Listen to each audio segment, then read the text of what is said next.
Hello dear students, welcome to the Gateway Classes. My name is Gulshan Kumar और मैं आपको पढ़ा रहा हूं इंजीनियरिंग मैथमेटिक्स। इंजीनियरिंग मैथमेटिक्स में हमारी यूनिट चल रही है सीक्वेंस एंड सीरीज और आज हमारा सीक्वेंस एंड सीरीज का लेक्चर नंबर 3 है। और आज के लेक्चर में हम दो बहुत इंपॉर्टेंट टेस्ट पढ़ने वाले हैं, पी सीरीज टेस्ट और कंपैरिजन टेस्ट। तो चलिए स्टार्ट करते हैं हम आज का लेक्चर। और टॉपिक हमारा क्या है? Sequence and series. तो देखिए, जैसा कि मैंने आपको बताया था, आज हमारा सीक्वेंस एंड सीरीज का लेक्चर नंबर 3 है। इससे पहले सीक्वेंस एंड सीरीज के 2 लेक्चर हो चुके हैं। फर्स्ट लेक्चर में मैंने आपको पढ़ाया था सीक्वेंस, और सीक्वेंस में क्या क्या हमने पढ़ा था। अगर हम बात करें इंपॉर्टेंट टॉपिक्स की सीक्वेंस में, तो हमने पढ़ा था convergent of sequence, divergent of sequence और ऑसिलेटरी सीक्वेंस, है ना, जो कि हमारा एकदम बेसिक पार्ट था सीक्वेंस एंड सीरीज का। उसके बाद सेकेंड लेक्चर में हमने स्टार्ट किया था सीरीज को। इसको स्टार्ट किया सीरीज को। तो हमारा जो सेकेंड लेक्चर था वो इंट्रोडक्शन ऑफ सीरीज था, जिसमें मैंने आपको कन्वर्जेंट सीरीज, डाइवर्जेंट सीरीज और ऑसिलेटरी सीरीज के बारे में पढ़ाया, है ना। अब देखो, अगर लास्ट लेक्चर की मैं बात करूं, आज के लेक्चर की बात करें अगर हम, तो आज के लेक्चर में भी हमें कन्वर्जेंस और डाइवर्जेंट सीरीज पढ़नी है। लेकिन अब लास्ट लेक्चर में और आज के लेक्चर में डिफरेंस क्या आएगा? देखिए, लास्ट लेक्चर में हमने जो सीरीज कंसीडर की थी वो सारी सीरीज वो थी, या तो अर्थमेटिक प्रोग्रेशन थी या ज्योमेट्रिक प्रोग्रेशन थी। यानी कि वहां पर हमने जितनी भी सीरीज को कंसीडर किया था, या तो वो एपी सीरीज थी या वो जीपी सीरीज थी। और अगर आपके पास एपी सीरीज और जीपी सीरीज है, तो उसमें आपको अगर चेक करना है कि वो कन्वर्जेंट है या डाइवर्जेंट है, तो क्या करना होता है? उस सीरीज का आप सम कैलकुलेट करिए, और सम कैलकुलेट करने के बाद उस पे आप लिमिट लगा दीजिए। लिमिट लगाने के बाद आपको पता चल जाएगा कि सीरीज कन्वर्जेंट है या फिर डाइवर्जेंट है। बात समझ में आ रही है? देखिए, वहां पर हम ऐसा क्यों कर पाते हैं? क्योंकि अर्थमेटिक प्रोग्रेशन के सीरीज का जो फॉर्मूला होता है वो आप जानते हैं, ज्योमेट्रिक सीरीज की सम का जो फॉर्मूला होता है वो आप जानते हैं। तो इसलिए सम निकाल सकते हैं और सम पर लिमिट लगा के हम बता सकते हैं कि सीरीज कन्वर्जेंट है या डाइवर्जेंट है। अब प्रॉब्लम कहां आती है? देखिए, प्रॉब्लम अब आती है इसलिए क्योंकि हमारे पास जो सीरीज होती है वो सारी सीरीज एपी सीरीज या जीपी सीरीज नहीं होती है ना। मैंने आपको पहले भी बता चुका हूं कि एपी सीरीज और GP series is a special type of series. अब अगर हमारे पास जो गिवन सीरीज है, ना तो वो अर्थमेटिक सीरीज है मतलब एपी सीरीज है, और ना ही वो जीपी सीरीज है मतलब अर्थमेटिक प्रोग्रेशन भी नहीं है और ज्योमेट्रिक प्रोग्रेशन भी नहीं है, तब हम कैसे बताएंगे कि जो गिवन सीरीज है वो कन्वर्जेंट है या डाइवर्जेंट है? तो देखिए, इसी चीज को बताने के लिए हमारे पास 4 इंपॉर्टेंट टेस्ट है, जो कि हमारे सिलेबस में, टेस्ट और भी होते हैं लेकिन हमारे सिलेबस का जो पार्ट है वो ये 4 इंपॉर्टेंट टेस्ट है। इन टेस्ट की हेल्प से हम बता देंगे कि सीरीज कन्वर्जेंट है या डाइवर्जेंट है। बात समझ में आ रही है? दूसरी इंपॉर्टेंट बात, हमने सीक्वेंस में भी और सीरीज में भी कन्वर्जेंट और डाइवर्जेंट सीरीज के अलावा ऑसिलेटरी सीरीज भी पढ़ी थी, लेकिन यहां पर हम ऑसिलेटरी सीरीज की बात नहीं करेंगे, क्योंकि ऑसिलेटरी सीरीज तब आती है जब हमारे पास पॉजिटिव टर्म्स और निगेटिव टर्म्स दोनों हो। यहां पर जो हम ये टेस्ट पढ़ने वाले हैं, ये सारे टेस्ट पॉजिटिव टर्म सीरीज के लिए हैं, इसलिए यहां पर ऑसिलेटरी सीरीज तो नहीं आएगी। सिर्फ कौन सी सीरीज आएंगी? कन्वर्जेंट और डाइवर्जेंट। इसीलिए देखिए, यहां पर हेडिंग लिखी है convergence and divergence of series. तो मेरे ख्याल से आपको बेसिक पार्ट समझ में आ गया होगा कि अब हमने क्या हम पढ़ चुके हैं और क्या हम अब आगे पढ़ने वाले हैं। तो चलिए बात करते हैं अपना सबसे पहला, जो हमारा पहला टेस्ट है, that is P series test, है ना। पी सीरीज टेस्ट को हम पढ़ते हैं। तो पी सीरीज टेस्ट क्या है? पी सीरीज टेस्ट को हम हाइपर हार्मोनिक टेस्ट भी बोलते हैं, हाइपर हार्मोनिक टेस्ट। अब ये पी सीरीज टेस्ट कब अप्लाई होगा, है ना, किस कंडीशन में अप्लाई होगा, ये आपके लिए बहुत इंपॉर्टेंट है। अगर आपको यही नहीं पता कि पी सीरीज टेस्ट कब अप्लाई होगा, तो आप उसको अप्लाई नहीं कर पाएंगे। तो जरा ध्यान दीजिए, यहां पर पी सीरीज टेस्ट कब अप्लाई होगा, ध्यान दें। देखिए, एन इनफाइनाइट सीरीज इज, अगर आपको इस फॉर्मेट की इनफाइनाइट सीरीज दे रखी है, किस फॉर्मेट की? देखिए, फॉर्मेट को ध्यान से देखिए, क्या है? समेशन 1/n की पावर p, 1/n की पावर p। और यहां पर जो ये n है, स्मॉल n, ध्यान रखना, स्मॉल n क्या है? यहां पर जो स्मॉल n है ये आपका नेचुरल नंबर को बिलोंग करता है। मतलब स्मॉल n क्या है? 1 2 3 4 5। p यहां पर कुछ भी क्वांटिटी हो सकती है, ठीक है ना। तो यहां पर n जो है वो 1 से लेके इंफिनिटी तक वेरी कर रहा है, यानी कि सीरीज इनफाइनाइट तक जा रही है। 1/np। अब आप यहां पर देखो, n की पावर p है, अगर आप n की जगह 1 पुट करोगे तो 1 की पावर p आ जाएगा, n की जगह 2 पुट करोगे तो 2 की पावर p आ जाएगा, 3 पुट करोगे 3 की पावर p आ जाएगा। यानी कि ये जो आपको सीरीज दी गई है इनफाइनाइट सीरीज, इस इनफाइनाइट सीरीज की फॉर्म में अगर कोई सीरीज आपको गिवन है तो आप उसमें पी सीरीज टेस्ट लगा सकते हैं।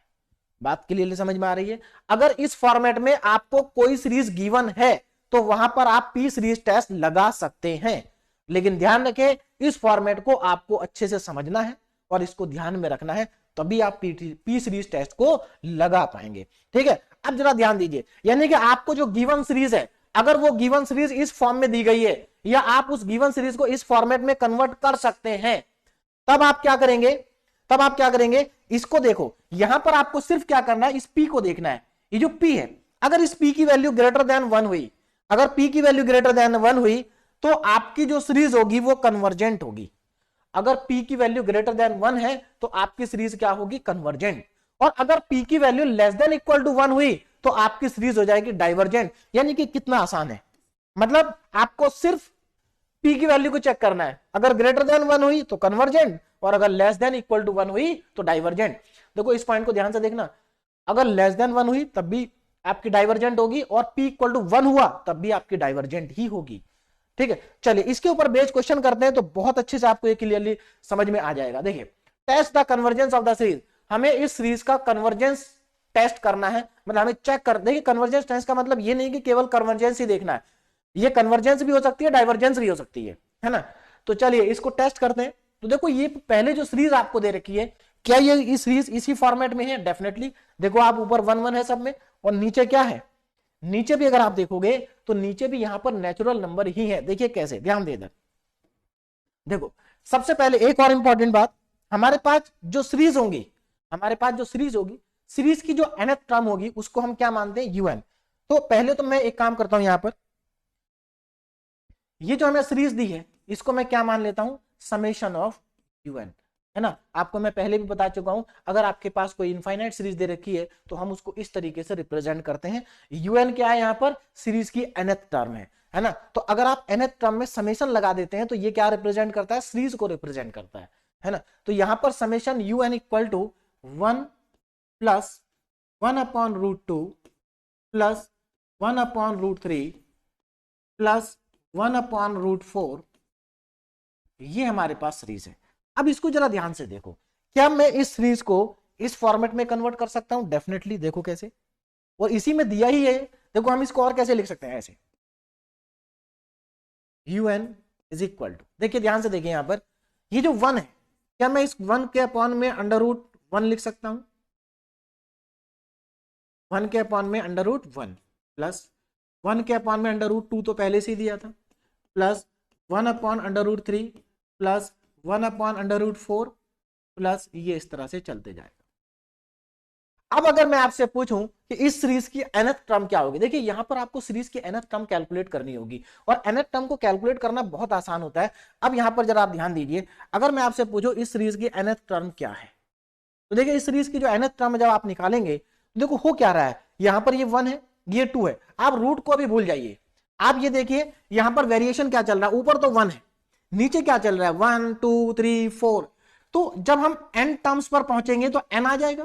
भाई देखो ये फर्स्ट टर्म है तो 1 आ रहा है, सेकंड में 2 आ रहा है, थर्ड में 3 आ रहा है, फोर्थ में 4 आ रहा है, तो n टर्म्स में n आएगा। तो यानी कि हमारी जो nth टर्म होगी वो 1 upon under root of n हो जाएगी, 1 upon under root of n हो जाएगी। बात समझ में आ गई।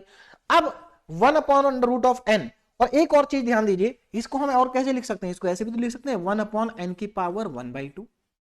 और एक और इंपॉर्टेंट ध्यान दो, यहां पर इसको मैं क्या लिख सकता हूं, 1 की पावर 1/2, 2 की पावर 1/2, 3 की पावर 1/2, 4 की पावर 1/2। और अब अगर आप कंपेयर करेंगे तो देखो यही सीरीज आ गई, 1 अपॉन 1 की पावर 1/2, 1 अपॉन 2 की पावर 1/2, 1 अपॉन 3 की पावर 1/2, 1 अपॉन 4 की पावर 1/2। इसका मतलब ये हुआ कि हमारे पास जो ये गिवन सीरीज है इसको मैं ऐसे लिख सकता हूं, un की जगह हम क्या लिख सकते हैं, 1 अपॉन n की पावर 1/2, 1 अपॉन n की पावर 1/2 इक्वल टू 1 की पावर 1/2 प्लस 1 अपॉन 2 की पावर 1/2 प्लस 1 अपॉन 3 की पावर 1/2 प्लस 1 अपॉन 4 की पावर 1/2। अब अगर आप कंपेयर करोगे तो एग्जैक्टली सेम यही चीज आपको मिल गई है। और यहां पर p की वैल्यू कितनी है, p की वैल्यू है 1/2। p कितना आ रहा है आपके पास, 1/2 आ रहा है। देखिए मैंने इतना कुछ यहां पर लिखा, अगर एग्जाम में क्वेश्चन आता है आपको इतना भी लिखने की जरूरत नहीं है, आप सीधे U summation of mu N लिखेंगे, उसके बाद इस स्टेप के बाद आप सीधे ये स्टेप लिखेंगे, और यहां से आपको देखो यहां पर क्या है आपके पास, here p is equal to 1/2, p equal to 1/2 है। अब 1/2 कितनी क्या है, 1/2 1 से बड़ा है कि छोटा है, 1 से छोटा है। और अगर p की value less than equal to 1 है तो सीरीज क्या होगी, डाइवर्जेंट होगी। यानी कि यहां पर जो p की वैल्यू है ये क्या है, लेस देन 1 है, लेस देन 1 है। इसका मतलब जो हमें गिवन सीरीज है, गिवन सीरीज क्या है, sigma mu N summation mu N is a divergent series. कैसे सीरीज है, ये एक डाइवर्जेंट सीरीज है। तो कितनी आसानी से हमने पी सीरीज से देखते ही बता दिया कि डाइवर्जेंट है। देखो देखते ही पता चल जाएगा भाई यहां पर p की वैल्यू 1/2 आ रही है, तो इसका मतलब p की वैल्यू 1 लेस देन 1 है, तो it is a divergent series. तो बहुत सिंपल सा क्वेश्चन था। अब नेक्स्ट क्वेश्चन देखो जरा, क्वेश्चन नंबर 2। यहां पर देखिए क्या लिखा है, अगर मैं इस सीरीज को, पहले मैं इस सीरीज को लेट मान लेते हैं, जो भी आपको सीरीज दी होगी आप उसको किसके इक्वल मान लेंगे, यूएन के इक्वल, है ना। सीरीज का ये रिप्रेजेंटेशन है, summation of UN, infinite series का रिप्रेजेंटेशन है। एक्चुअल में आप इसको ऐसे भी लिख सकते हैं, n इक्वल टू 1 से लेके इनफाइनाइट तक और यूएन। लेकिन ये पहले भी मैं आपको बता चुका था, इनफाइनाइट सीरीज के लिए अगर n equal to 1 to infinite आप नहीं भी लिख रहे तो भी कोई फर्क नहीं पड़ता, आप सिर्फ ऐसे लिख सकते हैं। तो जो गिवन सीरीज है हमने इसको मान लिया, ये कितना है 1 प्लस 1/8 प्लस 1/27 प्लस 1/60। अगर आप इसको ध्यान से देखें तो ये पी सीरीज ही लिखी है। देखिए अब ऐसा नहीं कि आपको डायरेक्ट देखते ही पी सीरीज दिखाई देगी, लेकिन आप उसमें थोड़ा सा अगर सोचेंगे तो आपको तुरंत दिखाई दे जाएगा कि ये पी सीरीज है। देखिए कैसे, देखिए मैं क्या करता हूं, इसको पहले थोड़ा सा हम इसमें चेंज कर लेते हैं, पी सीरीज की फॉर्मेट में कन्वर्ट करने की कोशिश करते हैं। देखिए क्या लिखा, 1 के अपॉन में मैं क्या 1 की पावर 3 लिख सकता हूं। क्यों लिखा मैंने, क्योंकि 8 2 की पावर 3 है, देखो, और 27 क्या होता है 1/3 की पावर 3, 64 क्या है 1/4 की पावर, देखिए 1/2 की पावर 3 है ना, 3 की पावर 3 और 4 की पावर 3 प्लस ये हमारे पास है।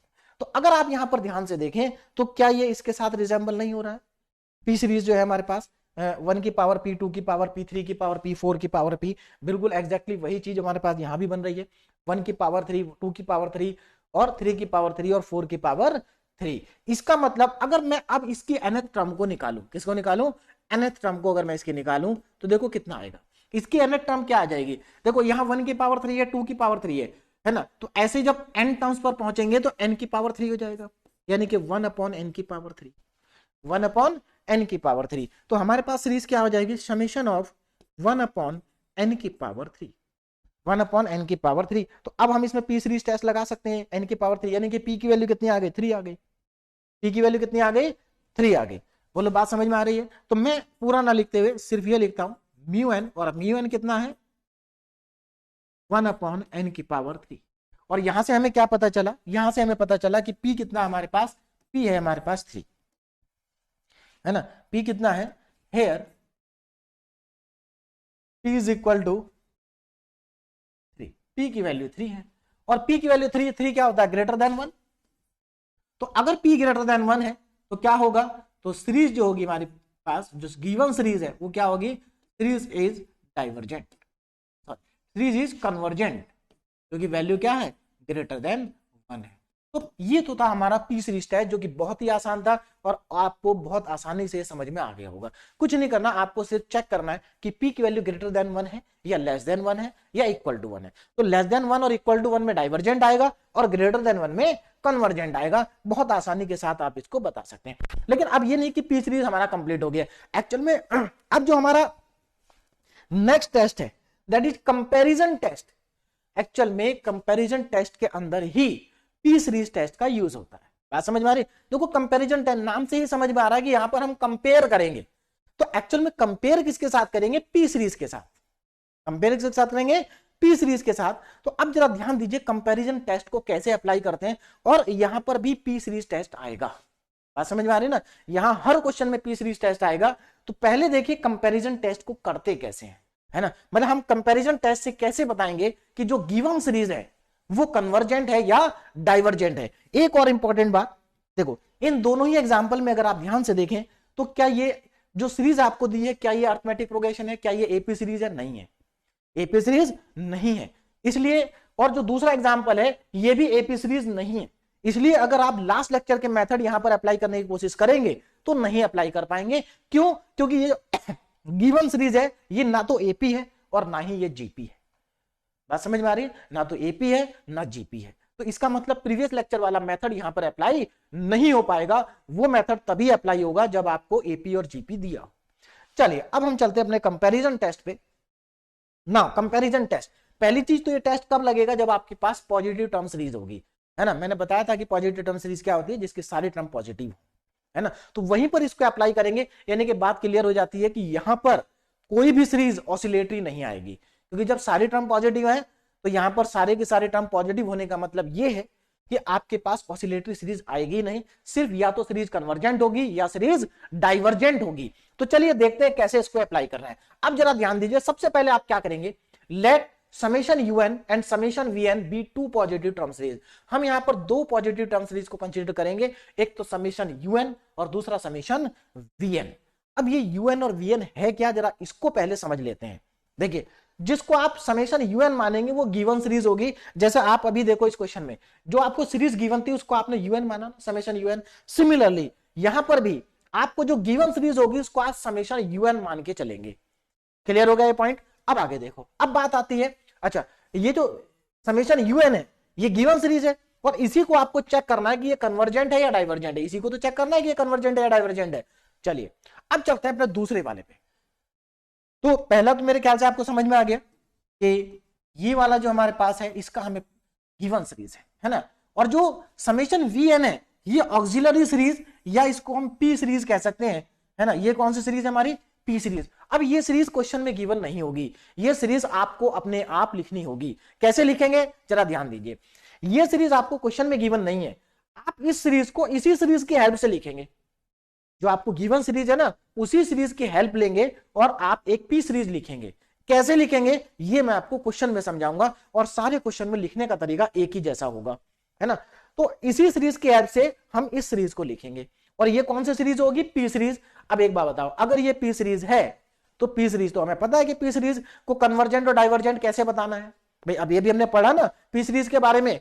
अगर ये पी सीरीज है तो हम बता सकते हैं कि ये कन्वर्जेंट है या डाइवर्जेंट है। तो इसका मतलब हमें पता चल गया कि ये कन्वर्जेंट है या डाइवर्जेंट है, लेकिन हमें अभी इसका नहीं पता चला कि ये कन्वर्जेंट है या डाइवर्जेंट है। बात समझ में आ गई? ठीक है ना। चलिए अब आप आगे आपको क्या करना है, ये हमें पता चल गया कि कन्वर्जेंट है डाइवर्जेंट है। अब हम करेंगे क्या ना, और देखिए ये सीरीज लिखी जाएगी ऊपर वाली सीरीज की हेल्प से। अब हमें क्या करना है, अब हमें फाइंड करनी है लिमिट। अब यहां पर देखिए ये बहुत इंपॉर्टेंट पार्ट है इसका, limit n tends to infinite un upon vn। आपने जो दो सीरीज फाइंड की है, एक समेशन un और एक समेशन vn, इन दोनों सीरीज की आपको जो nth टर्म होगी, दोनों से इसकी भी nth टर्म होगी, इसकी भी nth टर्म लिखेंगे और इसकी भी nth टर्म लिखेंगे। nth टर्म आपको जो गिवन सीरीज है आपको लिखना होगा। हर क्वेश्चन में आप nth टर्म लिखेंगे। जैसे आपने यहां पर भी दो क्वेश्चन में nth टर्म लिखी, देखो इसमें आपने nth टर्म लिखी, इसकी nth टर्म क्या थी? 1 upon under root of n। इसकी nth टर्म क्या थी? 1 अपॉन n क्यूब। सिमिलरली यहां पर भी आपको सभी क्वेश्चन में nth टर्म को लिखना है। चलिए अब nth टर्म को लिखना है, लिख लिया आपने nth टर्म, un भी लिख लिया और vn भी लिख लिया।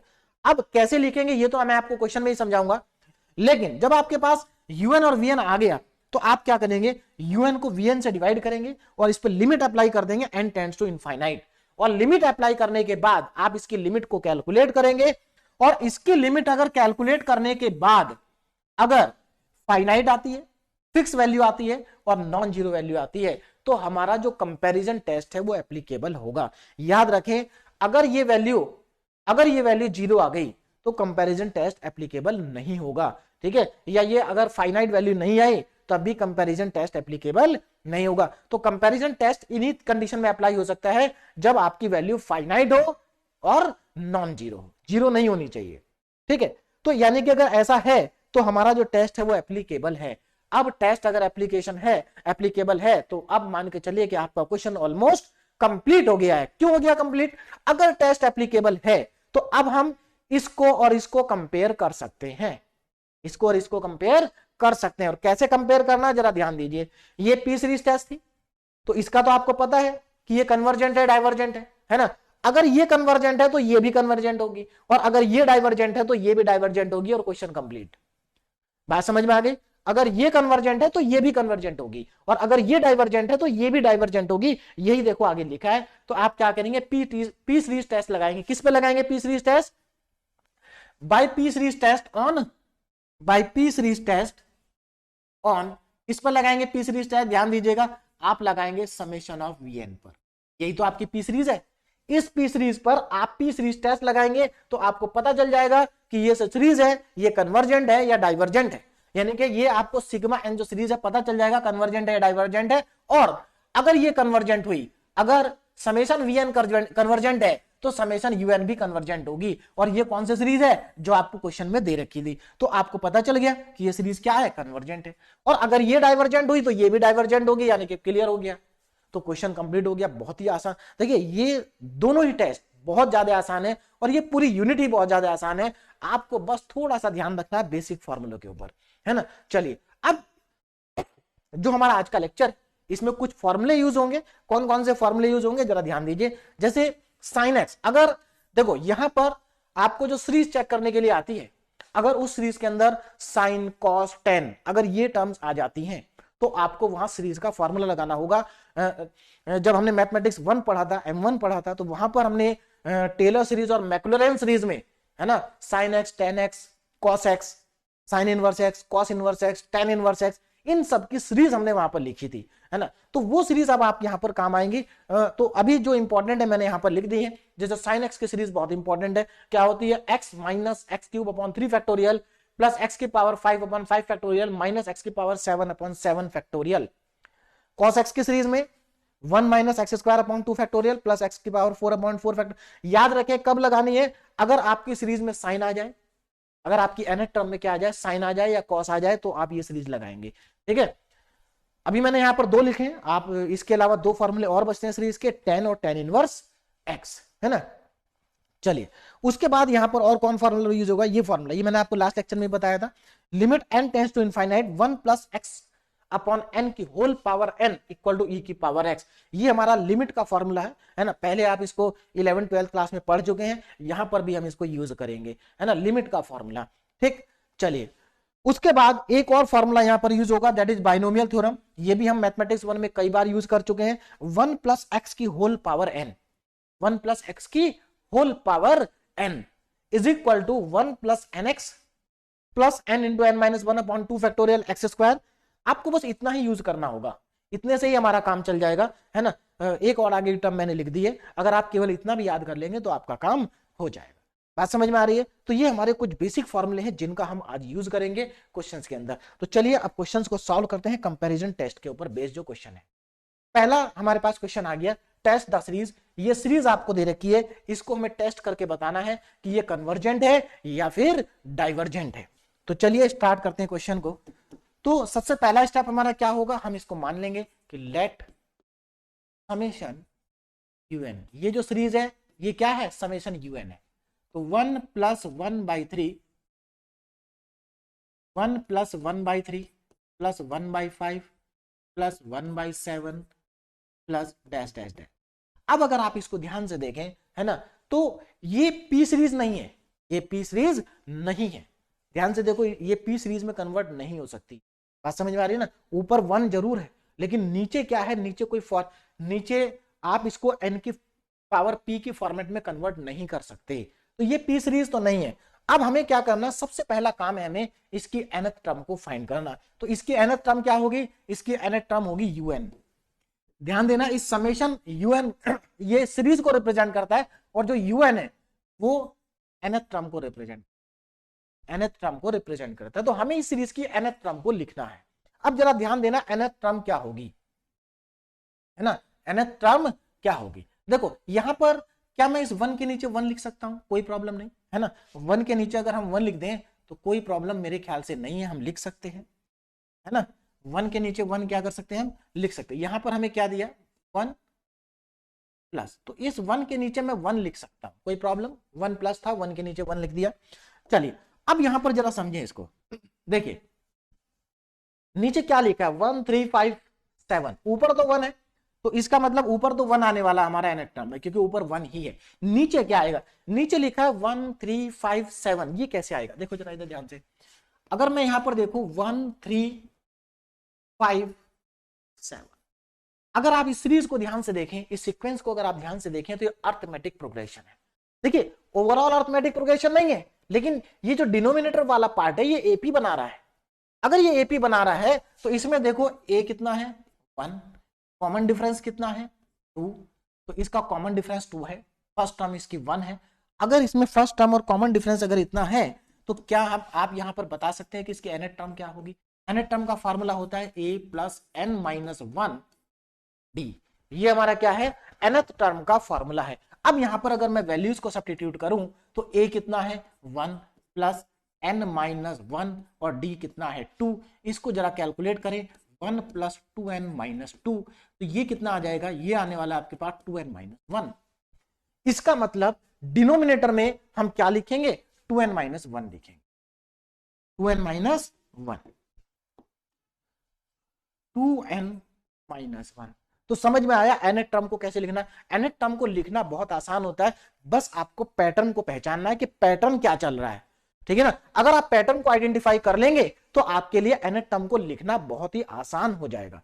अब आप इसमें चेक करके देख सकते हैं n क्या है, यहां पर नेचुरल नंबर है। देखो अगर मैं n की जगह 1 पुट करूंगा तो 2 माइनस 1 1 आ जाएगा, फिर इसकी जगह मैं 2 पुट करूंगा तो 2 2 जा 4, 4 माइनस 1 3 आ जाएगा, 3 पुट करूंगा तो 6 माइनस 1 5 आ जाएगा, 4 पुट करूंगा तो 8 माइनस 1 7 आ जाएगा। तो मेरे ख्याल से ये बात आपको क्लियरली समझ में आ गई होगी। अब आगे देखो जरा नेक्स्ट, चलिए अब हमने यहां पर un हमें पता चल गया है ना। अब देखो हम क्या करेंगे, अब इसमें un में इसको मैं थोड़ा सा सिंप्लीफाई करके लिखता हूं, देखिए कैसे। un is equal to 1 upon, मैं इसमें से n को कॉमन लेता हूं, क्या करता हूं n को मैंने इसमें से कॉमन लिया तो देखो क्या बचेगा 2 माइनस 1 अपॉन, अगर आप नीचे से 2n माइनस 1 में से अगर आप n को कॉमन लेते हैं तो अंदर बचता है 2 माइनस 1 अपॉन n। ऐसा मैंने किया क्यों, वो भी मैं आपको बता देता हूं ऐसा क्यों किया मैंने। देखो जरा ध्यान से, एक्चुअल में क्या है, हमें एक और सीरीज फाइंड करनी है जिसको हम बोलते हैं ऑक्सिलरी सीरीज और पी सीरीज, ये सीरीज फाइंड करनी। अब ये सीरीज कहां से आएगी, देखो जरा आप क्या करो, जब आप nth टर्म लिखो, nth टर्म आपने लिख दी, nth टर्म को लिखने के बाद आपको क्या करना है, इसमें से n को कॉमन लेना। मतलब जब आपने nth टर्म लिख दी तो उसमें जो n की हाईएस्ट पावर है उसको कॉमन लेना है, न्यूमरेटर से भी और डिनोमिनेटर से भी। याद रखिए न्यूमरेटर से भी कॉमन लेना, डिनोमिनेटर से भी। तो यहां पर न्यूमरेटर में तो ऊपर तो यहां है नहीं n, तो हमने यहां से लिया नहीं कुछ, नीचे n है और देखो नीचे हाईएस्ट पावर क्या है n की 1 ही है, इसलिए हमने n की पावर 1 को कॉमन ले लिया, तो मतलब n को कॉमन ले लिया, तो ये बचा हमारे पास। कॉमन लेने के बाद अब देखो जरा ध्यान से, कॉमन लेने के बाद अब जो हमारे पास ऑक्सिलरी सीरीज होगी, कौन सी सीरीज, ऑक्सिलरी सीरीज, वो क्या होगी जरा मैं वो बता देता हूं आपको। ऑक्सिलरी सीरीज, ऑक्सिलरी सीरीज देखो कॉमन लेने के बाद, कॉमन लेने के बाद जो आपके पास बाहर कॉमन आ जाता है, जो आपके पास बाहर कॉमन आ जाता है, वो जो कॉमन वाला पार्ट होगा ना उसी को हम कहते हैं ऑक्सिलरी सीरीज की nth टर्म। ऑक्सिलरी सीरीज की nth टर्म, यानी कि यहां पर मेरे पास जो vn हो गया वो हो गया 1 अपॉन n, ऊपर से 1 आया और नीचे से n आया, तो ये हमारे पास क्या आ गया 1 अपॉन n आ गया। अब इसको लिखने का एक तरीका और भी है, वो भी मैं आपको बता देता हूं कैसे लिखेंगे। देखो इसको लिखने का दूसरा तरीका ये है कि आप कॉमन मत लीजिए, है ना, कॉमन मत लीजिए। आपको क्या करना है, आपको न्यूमरेटर में देखिए, न्यूमरेटर में n की हाईएस्ट पावर क्या है, और जो n की हाईएस्ट पावर है उसको लिख लीजिए। तो ऊपर तो n है ही नहीं, तो इसका मतलब ऊपर नहीं है, तो ऊपर सिर्फ आपका 1 आएगा।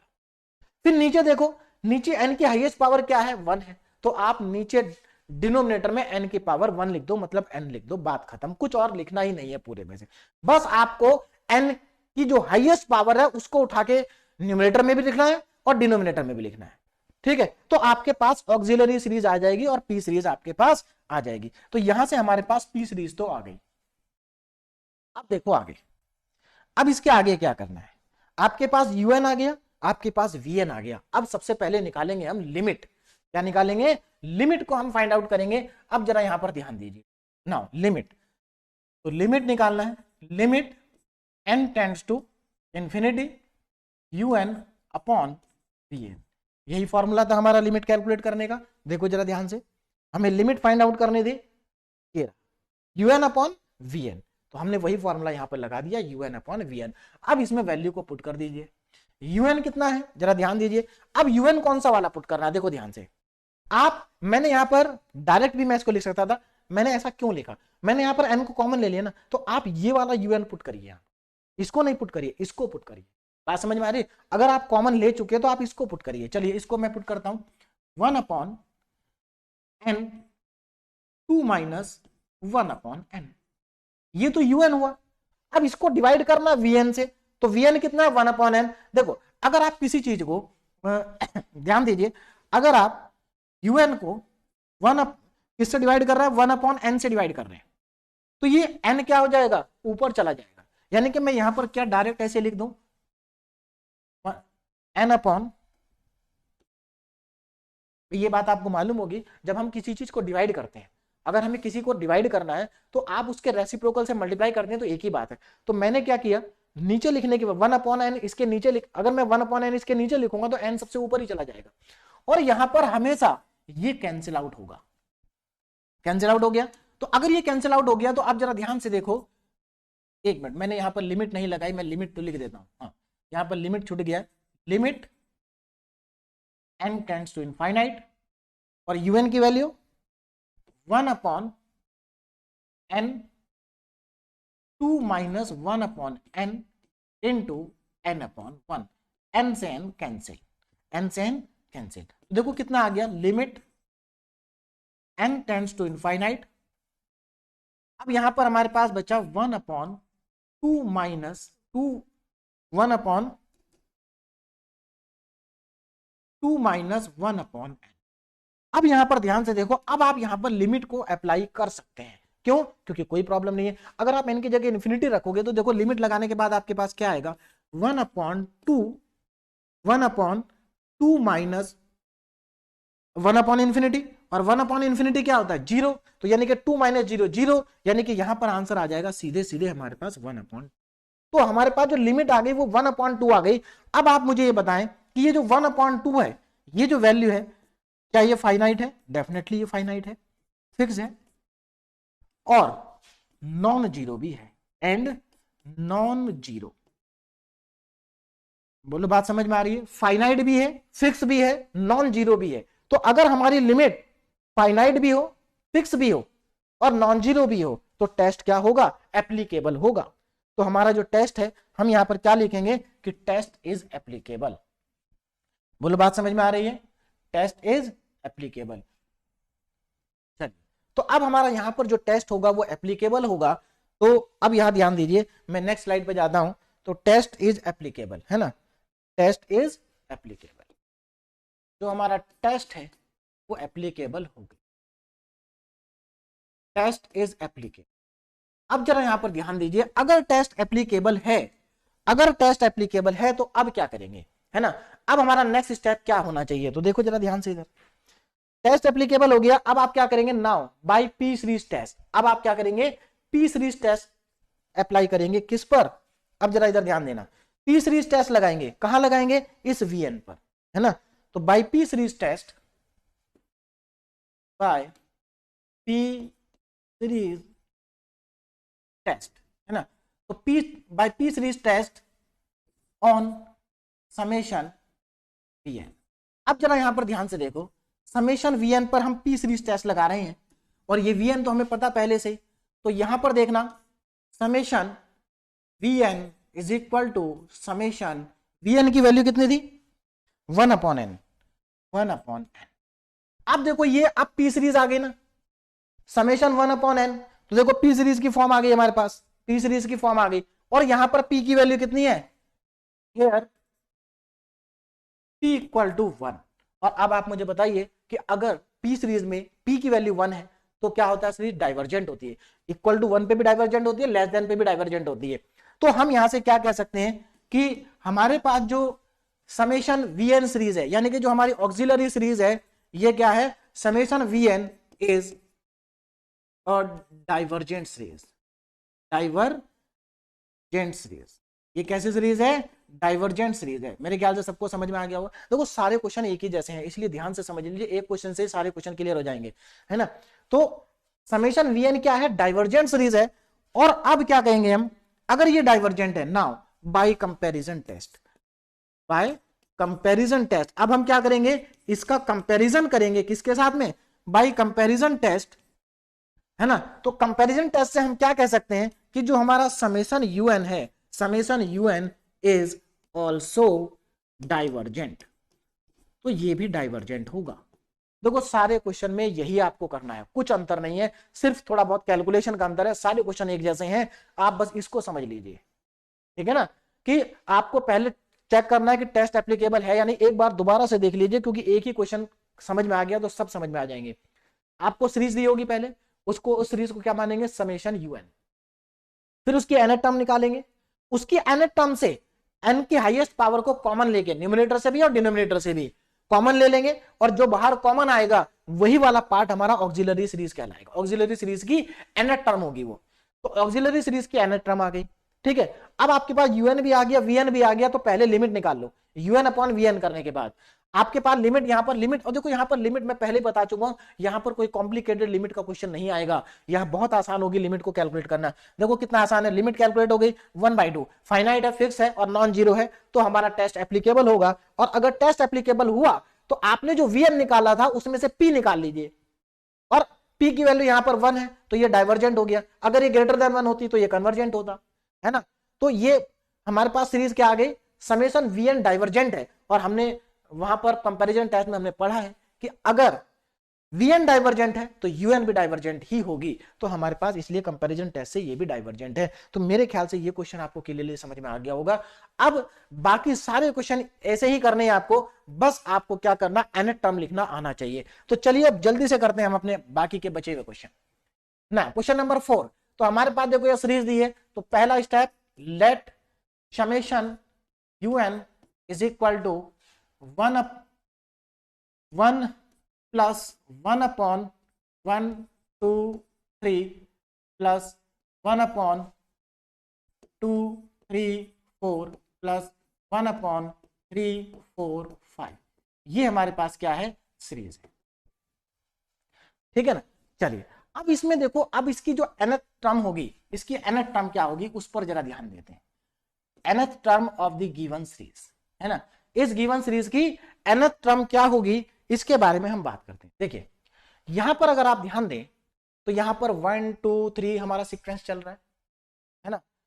देखो अब यहां पर आप ध्यान दें इसको, अगर इसमें आप ध्यान से देखें तो हमारा जो सीक्वेंस चल रहा है वो क्या है। यहां पर क्वेश्चन में थोड़ा सा मिसप्रिंट है, इसको ठीक कर लीजिए। यहां पर एक्चुअल में स्टार्टिंग में 1 नहीं है, स्टार्टिंग में 1 नहीं है ना। देखिए अगर वैसे ये 1 होगा भी ना तो भी क्वेश्चन ठीक है, गलत तब भी नहीं होगा, हम 1 को क्या कर सकते हैं, लीव कर सकते हैं, लेकिन फिलहाल क्वेश्चन में 1 नहीं है, ठीक है ना। लेकिन अगर इसमें 1 होगा भी तो हम 1 को क्या कर सकते हैं, लीव कर सकते हैं, क्योंकि मैंने आपको लास्ट लेक्चर में लास्ट एंड में प्रॉपर्टीज लिखाई थी, और वहां पर मैंने आपको बताया था कि अगर हम किसी इनफाइनाइट सीरीज की कुछ फाइनाइट टर्म्स को अगर छोड़ देते हैं, लीव कर देते हैं, तो सीरीज के पैटर्न पे या सीरीज के कन्वर्जेंसी पे कोई फर्क नहीं पड़ेगा, है ना। लेकिन फिर भी क्वेश्चन में यहाँ 1 नहीं है तो मैंने इसलिए 1 को हटा दिया, तो है ना। चलिए अब यहां पर जरा ध्यान दीजिए, देखिए अब यहां पर हम क्या करेंगे, तो यहां पर समेशन यूएन कितना है हमारे पास, 1 upon 1 2 3 plus 1 upon 2 3 plus 1 upon 3 4 5, ये इस तरह से हमारी सीरीज चल रही है। अब यहां पर जरा ध्यान देना, यहां पर हमें क्या करना है, इसकी nth टर्म को लिखना है। कैसे लिखेंगे nth टर्म, ध्यान दीजिए।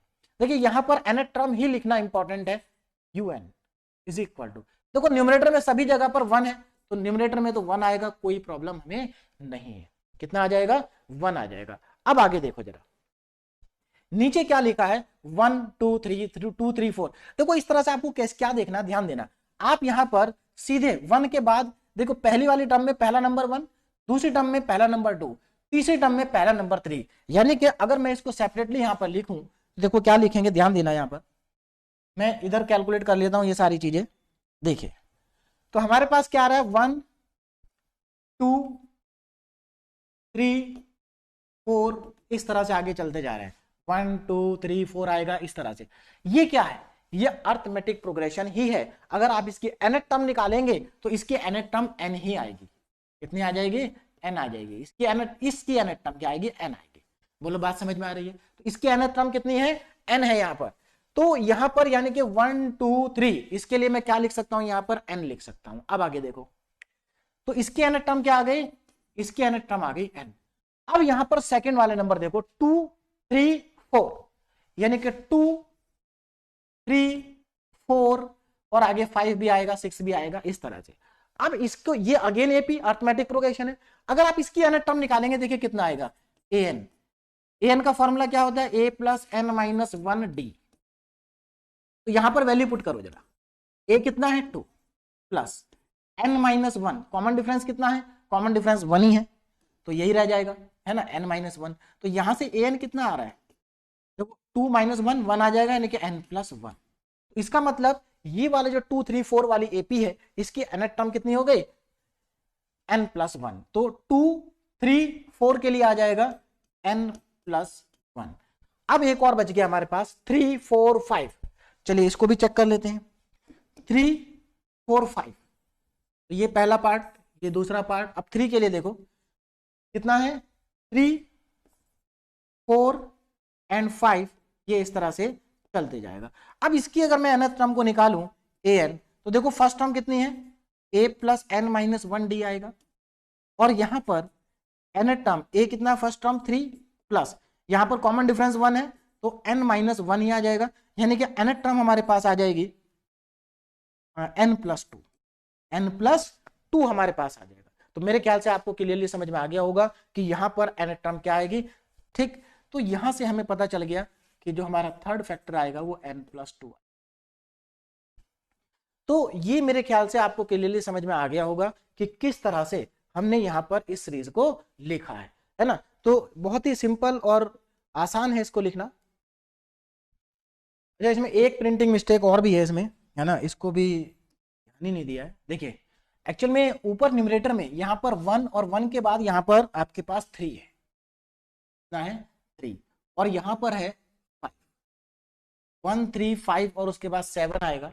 तो ऊपर न्यूमरेटर में भी यहाँ थोड़ा सा प्रिंटिंग मिस्टेक है ना। तो जरा इसको एक बार इसको भी करेक्ट कर लेते हैं। देखिए तो ऊपर क्या आ रहा है? कोई प्रॉब्लम नहीं, नीचे वाला हमारा ठीक लिखा है ना, नीचे वाला हमारा क्या है? ठीक है।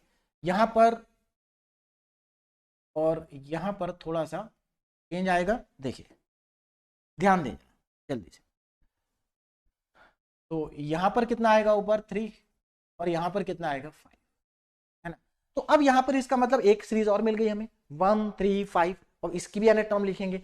तो देखिए 1 3 5, अब मैं यहां पर लिख देता हूं इसको, यहां साइड में इसको कर लेते हैं। देखिए ध्यान दीजिए, हमारे पास सीरीज है 1 3 1 3 5। क्या ये भी सीक्वेंस जो ये सीरीज है ये भी एपी है? तो इसमें अगर आप देखें तो अगर मैं इसकी nth टर्म को निकालूं तो first term 1 plus n minus 1, है ना, और d कॉमन डिफरेंस कितना है यहाँ पर? 2। तो इसको अगर आप कैलकुलेट करेंगे तो 1 प्लस 2n माइनस 2, ये आपका कितना आ जाएगा? 2n माइनस 1 आपके पास यहां से आ जाएगा। ठीक है ना। तो ये वाला पार्ट भी मेरे ख्याल से आपको समझ में आ गया होगा। ठीक, तो हमने यहां पर सारी nth टर्म को कैलकुलेट कर लिया। अब ये क्या करेंगे? 2n माइनस 1 को हम क्या करेंगे? ऊपर लिखेंगे ना, 2n माइनस 1। चलिए तो यहां पर हमारे पास आ गया 2n माइनस 1, 2n माइनस। ठीक, तो अब करेक्ट हो गया। इसमें एक्चुअल में कुछ प्रिंटिंग मिस्टेक थी जिसकी वजह से यहां पर थोड़ा सा वेरिएशन आ गया था। चलिए तो अब हमारा ये क्वेश्चन बिल्कुल करेक्ट हो गया। ऊपर आएगा 2n माइनस 1, नीचे आएगा n into n plus 1 upon n plus into n plus 2। ये हमारी है nth सीरीज, nth टर्म। अब क्या करेंगे? इसमें से कॉमन ले लेंगे, न्यूमरेटर से भी और डिनोमिनेटर से भी। जरा ध्यान दे क्या कॉमन आएगा। देखो मैं न्यूमरेटर से n को, देखो ऊपर n की सबसे बड़ी पावर क्या है? 1, n ही है, तो ऊपर से n को कॉमन ले लो। जब आप ऊपर से n को कॉमन लेंगे तो अंदर क्या बचेगा? 2 माइनस 1 अपॉन n। अब नीचे आ जाओ, नीचे देखो एक n तो पहले से ही बाहर है, एक n इसमें से कॉमन आ जाएगा, तो इसमें से n कॉमन आएगा, तो 1 प्लस 1 अपॉन n बचेगा, और एक n इसमें से कॉमन आएगा तो कितना बचेगा? 1 प्लस 2 अपॉन एन। आपको क्या करना है, एन को कॉमन लेना है, इसमें से भी, इसमें से भी, इसमें से भी। अब यहां पर अगर आप ध्यान से देखें तो एक एन से एक एन तो हो गया कैंसिल आउट। अब हमारे पास देखो क्या बचा, un is equal to 2 minus 1 upon N, 2 minus 1 upon n divided by, देखो n into n, N square, बाहर आ गया एन स्क्वायर, और ब्रैकेट में 1 प्लस 1 अपॉन एन और 1 प्लस 2 अपॉन एन। ये हमारी आ गई nth सीरीज, un आ गया, nth टर्म आ गई। अब देखो क्या करेंगे, अब इसके आगे ध्यान से देखें, हमें करना क्या है, हमें करना ये है कि ये un तो आ गया, अब हमें vn को लिखना है, ऑक्सिलरी सीरीज को लिखना है ना, auxiliary series, auxiliary series, auxiliary. देखिए ये सब चीजें ध्यान रखना है ना, ये मैं आपको आगे बार बार आएंगे, बार बार मैं डायरेक्ट लिखूंगा। तो ऑक्सिलरी सीरीज क्या हो जाएगी, ध्यान से देखें, ऑक्सिलरी सीरीज हमारे पास आ जाएगी Vn equal to auxiliary series की nth टर्म। मैंने क्या कहा था, जो पार्ट आपने कॉमन लिया है वही Vn होगा। तो इसमें से कॉमन क्या लिया, ऊपर से n लिया, ऊपर से n तो खत्म हो गया है ना, और नीचे में हमें n स्क्वायर बचा हुआ जो हमने कॉमन लिया था, यानी कि ऊपर तो हमारे पास 1 बचा जो हमने कॉमन लिया था, भाई ऊपर हमने n कॉमन लिया था वो कैंसिल आउट हो गया, ऊपर 1 ही बचा हमारे पास, और न्नीचे क्या बचा, n स्क्वायर। तो कितना आसान है लिखना ऑक्सिलरी सीरीज को, है ना। या आप दूसरे तरीके से भी लिख सकते हैं, कैसे, आपको मैंने क्या कहा था, ऊपर आप देखो न्यूमरेटर में n की सबसे बड़ी पावर क्या है, n ही है, तो न्यूमरेटर में आ जाएगा n। डिनोमिनेटर में n की सबसे बड़ी पावर, अगर आप देखो ये तीनों को जब आप मल्टीप्लाई करोगे तो 3n मल्टीप्लाई होंगे तो n की पावर 3 आएगा, यानी कि नीचे आएगा n की पावर 3। और आप इसको, ऊपर n की पावर 1 है, नीचे n की पावर 3 है, तो आप इसको क्या लिख सकते हैं, 1 upon N square, 1 upon N square.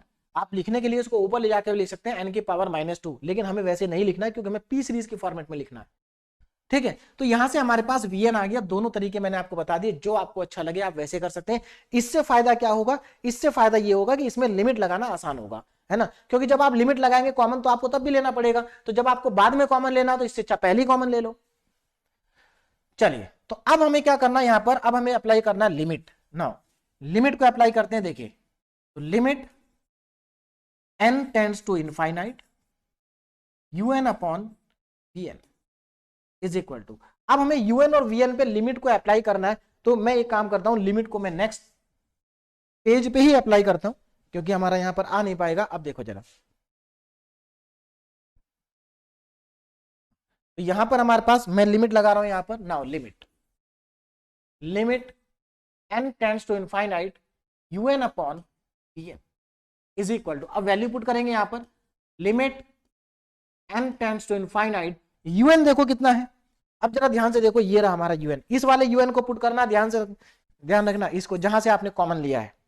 तो un कितना है हमारे पास, 2 minus 1 upon N, 2 minus 1 upon N numerator में आएगा, डिनोमिनेटर में क्या आएगा, N square 1 plus 1 upon N, N square 1 plus 1 upon N, और सेकेंड वाले पे 1 plus 2 upon N, 1 plus 2 upon N, और इसको डिवाइड करना है Vn से, Vn कितना है 1 अपॉन एन स्क्वायर, तो सीधी सी बात है, अगर 1 अपॉन एन स्क्वायर है तो एन स्क्वायर ऊपर चला जाएगा, एन स्क्वायर ऊपर चला जाएगा और 1 नीचे आ जाएगा, और यहां से सीधे सीधे एन स्क्वायर से एन स्क्वायर ये हमेशा कैंसिल होंगे, एन स्क्वायर से एन स्क्वायर क्या होंगे, कैंसिल होंगे। और अब आप इसमें लिमिट लगा सकते हैं, कोई प्रॉब्लम नहीं है। देखो मैं यहां पर लिमिट लगा रहा हूं, ध्यान देना, लिमिट, चलिए एक बार और लिख लेता हूं, वरना आप डायरेक्ट भी लिमिट लगा सकते हैं, n टेंड्स टू इनफाइनाइट, बचा क्या हमारे पास, ऊपर बचा 2 माइनस 1 अपॉन एन, और नीचे बचा 1 plus 1 upon N, 1 plus 2 upon N, है ना। तो देखो कितना आसान हो गया, हमने कॉमन पहले ले रखा था, अब हम लिमिट लगा सकते हैं। अगर आप इसमें लिमिट लगाएंगे तो आपके पास कितना आ जाएगा, देखो यहां पर 2 माइनस 0, क्योंकि 1 अपॉन इन्फिनिटी रखेंगे, 1 अपॉन इन्फिनिटी 0 होता है, अपॉन में 1 प्लस 0, और यहां पर क्या आ जाएगा 1 प्लस अगेन 0। तो कुल मिला के हमारे पास आंसर कितना आ रहा है, 2 आ रहा है। तो लिमिट कितनी आ गई, 2 आ गई। अब मुझे बताइए, अगर लिमिट 2 है, अगर लिमिट 2 है तो हमारा जो टेस्ट है वो क्या हो गया, एप्लीकेबल हो गया। लिमिट 2 होते ही हमारा टेस्ट क्या आ गया, एप्लीकेबल आ गया। तो 2 क्या है, फाइनाइट, जो 2 हमारे पास आया है ये कैसा है, ये कैसी वैल्यू है, finite, fixed and non zero, finite भी है, फिक्स भी है और नॉन जीरो भी है। ये 2 हमारे पास आ गया। तो हमें क्लियरली पता चल गया कि हमारा टेस्ट जो है वो क्या है, एप्लीकेबल है। तो now test is applicable. Test क्या हो गया, एप्लीकेबल हो गया हमारा। अब अगर टेस्ट एप्लीकेबल हो गया तो अब क्या करना है, अब हम करेंगे by P series test, by P series test on, किस पे लगाएंगे P series test, summation of VN पे। अब जरा ध्यान देना, समेशन ऑफ वीएन पर हम पी सीरीज टेस्ट लगा रहे हैं, तो summation of VN is equal to summation, VN कितना है 1/n², वीएन कितना है 1/n²। तो अब पी सीरीज टेस्ट से पी की वैल्यू कितनी है 2 है, तो यहां पर पी कितना है 2 है, जो कि ग्रेटर देन 1 है। और अगर पी की वैल्यू 2 है और ग्रेटर देन 1 है तो आप सोच सकते हैं कि ये सीरीज कौन सी होगी, डाइवर्जेंट। हेंस हम कह सकते हैं, hence summation VN is a convergent series. कैसे सीरीज होगी, कन्वर्जेंट होगी, कन्वर्जेंट सीरीज। तो ये कन्वर्जेंट सीरीज हो गई ना। अगर ये कन्वर्जेंट है तो by comparison test, by comparison test हम क्या करेंगे, इसके साथ कंपेयर करेंगे।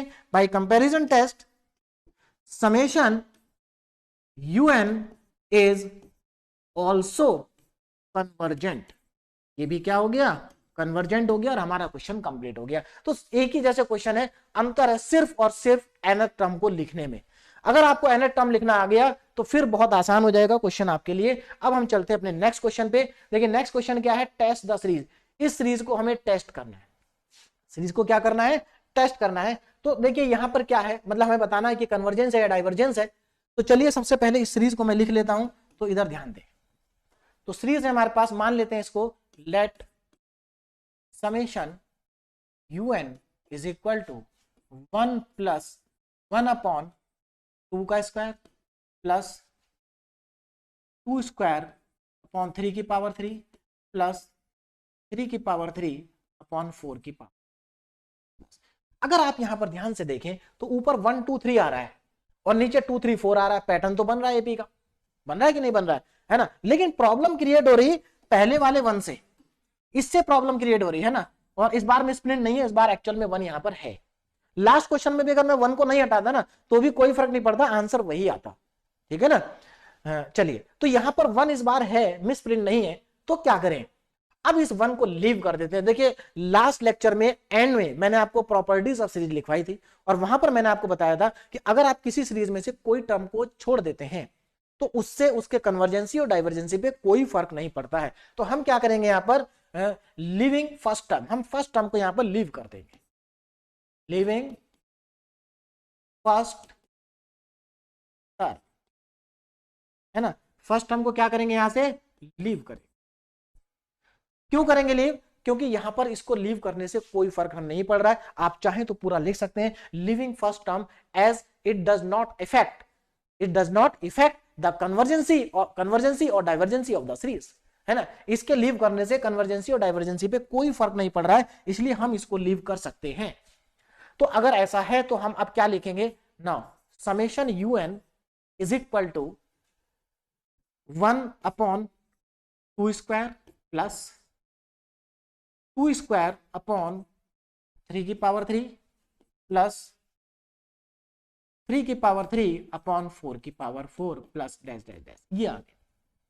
अब यहां ध्यान से समझो, ऊपर देखो क्या है 1 2 3 4 है ना, 1 2 3 4 आगे जा रहे हैं, यानी कि हमारे पास सीरीज क्या बन रही है। अब यहां पर ध्यान देना, मैं इधर साइड में बता देता हूं हमारे पास क्या क्या बन रहा है। यहां पर देखो, ध्यान दीजिए, देखिए यहां ऊपर हमारे पास बन रहा है, हमें क्या मिल रहा है 1, देखो यहां पर हमें मिल रहा है 1 3 1 2 3 1 2 3, ये हमारे पास सीरीज आ गई। अब एक बात बताइए, 1 2 3 तो नेचुरल नंबर की सीरीज है, तो इसकी nth टर्म क्या होगी, n ही होगी। इसकी nth टर्म क्या होगी, n। आप चाहे तो एपी का फॉर्मूला लगा लें, तब भी n ही आएगा। चलिए तो ऊपर तो n आ गया, है ना। तो अब यहां पर जरा ध्यान से देखें, मैं यहां पर लिखने जा रहा हूं इसकी nth टर्म, तो ऊपर क्या आ रहा है हमारे पास n आ रहा है, लेकिन ये तो 1 2 3 के लिए आ रहा है। लेकिन अब अगर आप इसमें ध्यान से देखें तो यहां भी तो 1 की पावर 1 है, 1 की पावर 1, 2 की पावर 2, 3 की पावर 3, ऐसे बढ़ते जा रहा है। यानी कि जो पावर है, पावर भी कैसा पैटर्न बना रही है 1 2 3, यानी कि पावर में भी एपी बन रही है। तो अगर पावर में भी एपी बन रही है तो पावर की भी जो एन टर्म होगी वो भी तो एन ही होगी। तो इसका मतलब ऊपर एन की पावर एन आ गया। और आप देखो, आप जब n की जगह 1 रखोगे तो 1 की पावर 1, 2 रखोगे तो 2 की पावर 2, 3 रखोगे तो 3 की पावर 3, 4 रखोगे तो 4 की पावर 4। That's all. अब यहां पर आगे देखो नीचे क्या आएगा। अगर आप नीचे ध्यान दें, नीचे अगर आप ध्यान दें तो देखो हो क्या रहा है, ये 2 से स्टार्ट हो रहा है, 2 3 4, 2 3 4। और मैं अभी अभी लास्ट स्लाइड में ही बता चुका हूं कि 2 3 4 अगर आ रहा है तो इसकी जो nth टर्म आएगी वो क्या आएगी, इसकी nth टर्म आएगी n+1। देखो ये आप डायरेक्ट, आपको ध्यान रहे, मेरे ख्याल से आप इनको डायरेक्ट याद रख लें तो समय बचेगा आपके पास। कैसे, देखो अगर 1 2 3 है तो nth टर्म 1 है, n है। अगर सीरीज आपकी 2 से स्टार्ट हो रही है, सारे नेचुरल नंबर है और कंटिन्यूअस है, अगर सीरीज 2 से स्टार्ट हो रही है 2 3 4 तो n+1 आएगा। अगर 3 से स्टार्ट हो रही है तो n+2 आएगा, 4 से स्टार्ट हो रही है तो n+3 आएगा, 5 से स्टार्ट हो रही है तो n+4 आएगा। तो ये तो बहुत आसान हो गया है ना। तो यहां पर मेरे पास nth टर्म क्या आ गई इसकी n+1, 2 3 4 की nth टर्म क्या आ गई n+1। तो ये लीजिए n+1। और इसकी पावर में क्या है, इसकी पावर में अगेन 2 3 4 है, इसकी पावर में भी 2 3 4 है। तो इसका मतलब इसकी पावर में भी क्या nth टर्म आएगी, n+1 ही आएगी। तो मेरे ख्याल से ये आपको क्लियरली अब समझ में आ गया होगा, है ना। तो आसान है nth टर्म को लिखना। अब हमने यहां पर nth टर्म को लिख दिया है। अब हम क्या करेंगे, अब हम इसमें से कॉमन लेंगे और vn को फाइंड आउट करेंगे। चलिए, तो यहां पर मैं देखो कॉमन लेने जा रहा हूं। देखो ऊपर से क्या आएगा, तो ऊपर तो n की पावर n ही है, कॉमन लेने की जरूरत ही नहीं है। नीचे, नीचे मैं एक काम करता हूं, पहले कॉमन लेने से पहले मैं एक काम कर लेता हूं, इसको अलग अलग कर लेते हैं भाई। जैसे हम ऐसे लिखा है x की पावर, मान लीजिए आपके पास लिखा है x की पावर 2+1, तो आप इसको x की पावर 2 इंटू एक्स की पावर 1 लिख सकते हैं, अलग अलग कर सकते हैं। तो वैसे ही मैं यहां अलग अलग कर रहा हूं। देखो इसको मैं क्या लिख सकता हूं, n+1 की पावर n इंटू n+1, ऐसा मैंने लिख लिया। अब मैं कॉमन लूंगा, ठीक है। चलिए अब यहां आगे देखिए, अब यहां आगे मैं क्या कर रहा हूं, देखो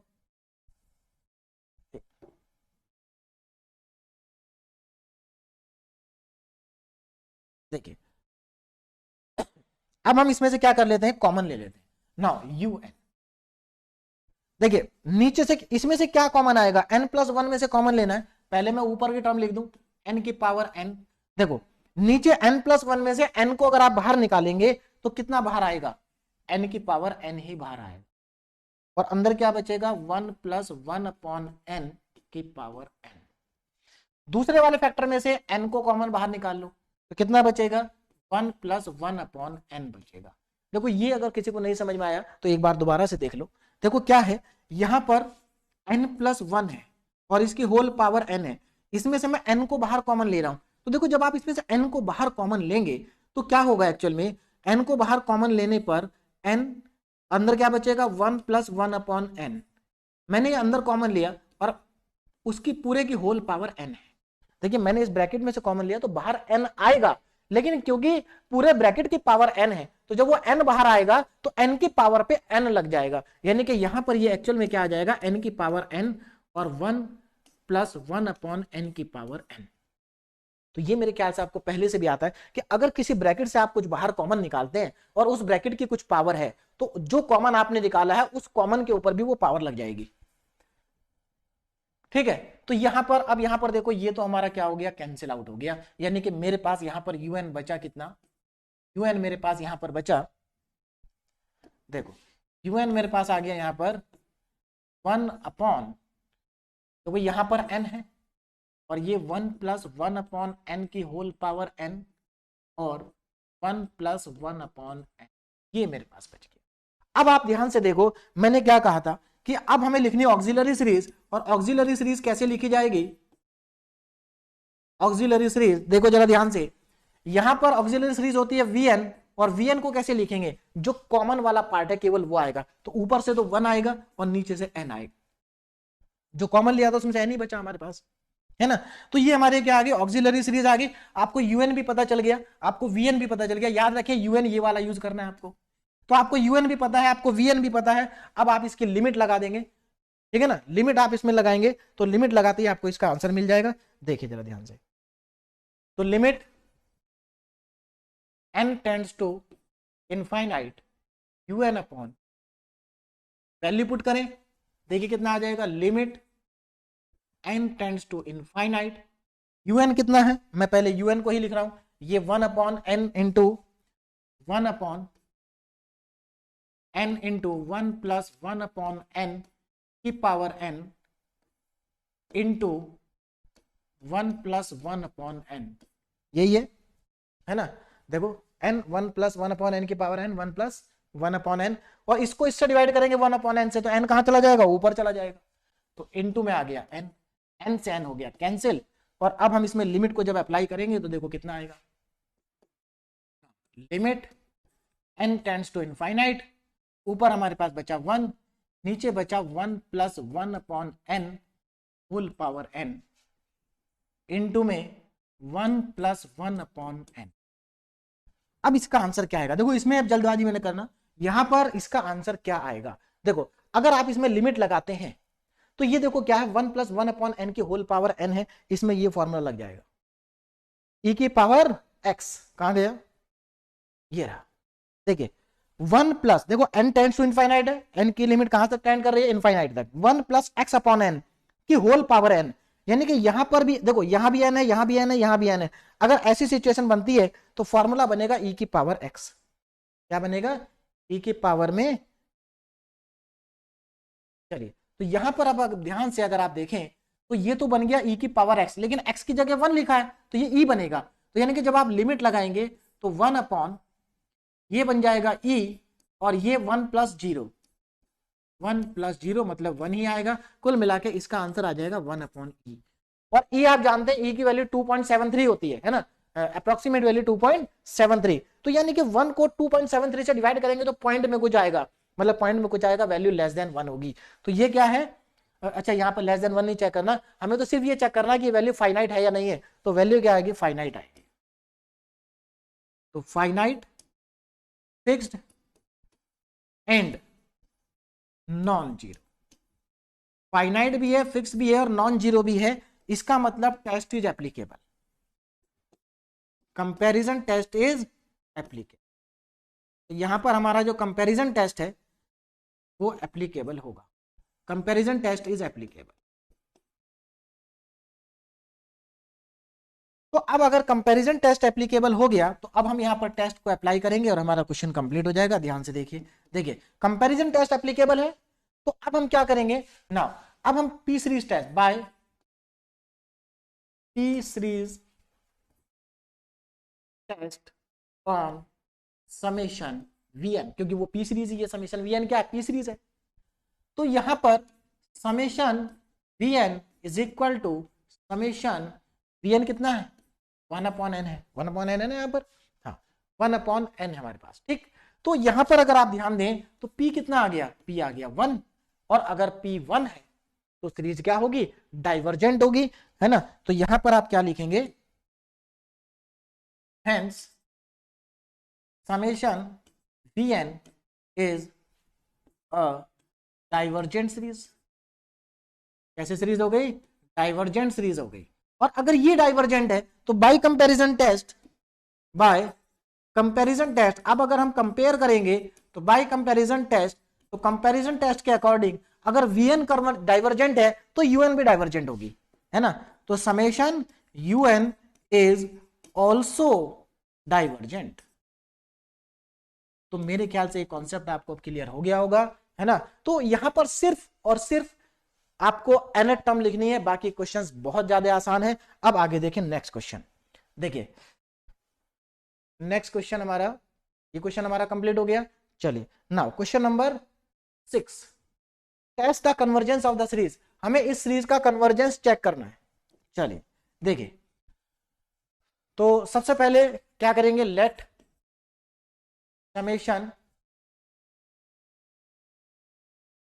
un is equal to under root of 2 minus 1 upon 3 की power 3 minus 1 plus under root of 3 minus 1 upon 4 की power 3 minus 1 plus under root of 4 minus 1 upon 5 की power 3 minus 1 dash dash dash. अब जरा यहां पर ध्यान से देखें कि ये सीरीज कन्वर्जेंट है या डाइवर्जेंट है, उसकी बात तो बाद में करेंगे, पहले इसकी nth टर्म को लिखेंगे।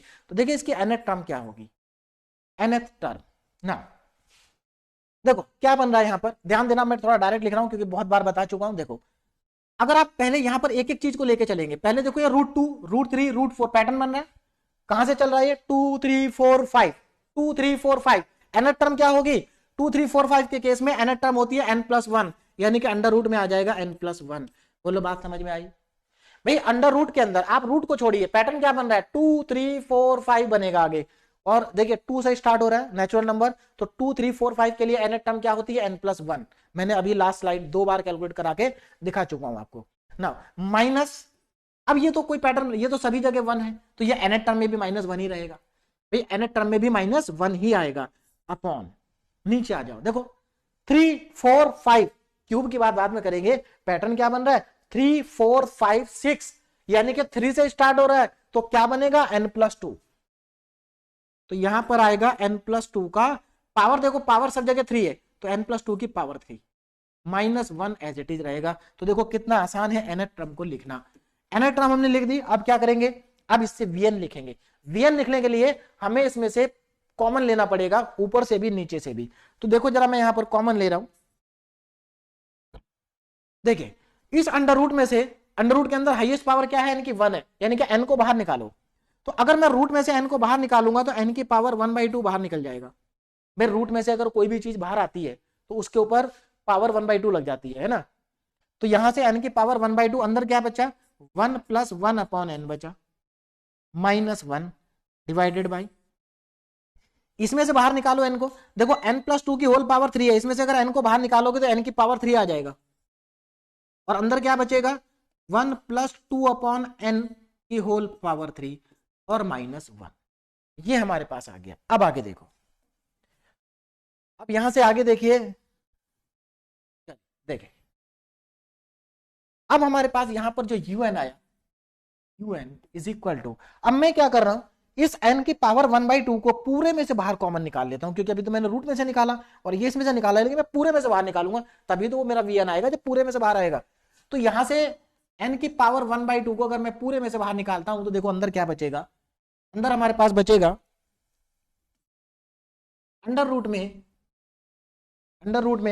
हमारे पास, देखिए यहां पर ऊपर, एक मिनट थोड़ा नीचे लिखता हूं, un इज इक्वल टू, यहां से अगर मैं n की पावर 1/2 को बाहर निकालता हूं तो अंदर बचेगा मेरे पास अंडर रूट में 1 + 1/n, है ना, और माइनस में 1/n की पावर 1/2। क्यों, क्योंकि यहां पर तो 1 था और 1 में से हमने n की पावर 1/2 को कॉमन ले लिया, तो वो नीचे आ जाएगा, डिवाइडेड बाय, नीचे से भी कॉमन लेंगे, नीचे से क्या कॉमन लेंगे, n की पावर 3, तो नीचे से मैंने कॉमन लिया n की पावर 3, अंदर क्या बचा, देखो यहां से n की पावर 3 कॉमन लिया, तो ये तो 1/2 की पावर n की होल पावर 3 ही लिखा जाएगा, माइनस यहां 1 था, यहां से कॉमन ले लिया तो 1/n की पावर 3 आ जाएगा। तो मेरे ख्याल से ये सबको समझ में आ गया होगा कैसे लिखा गया।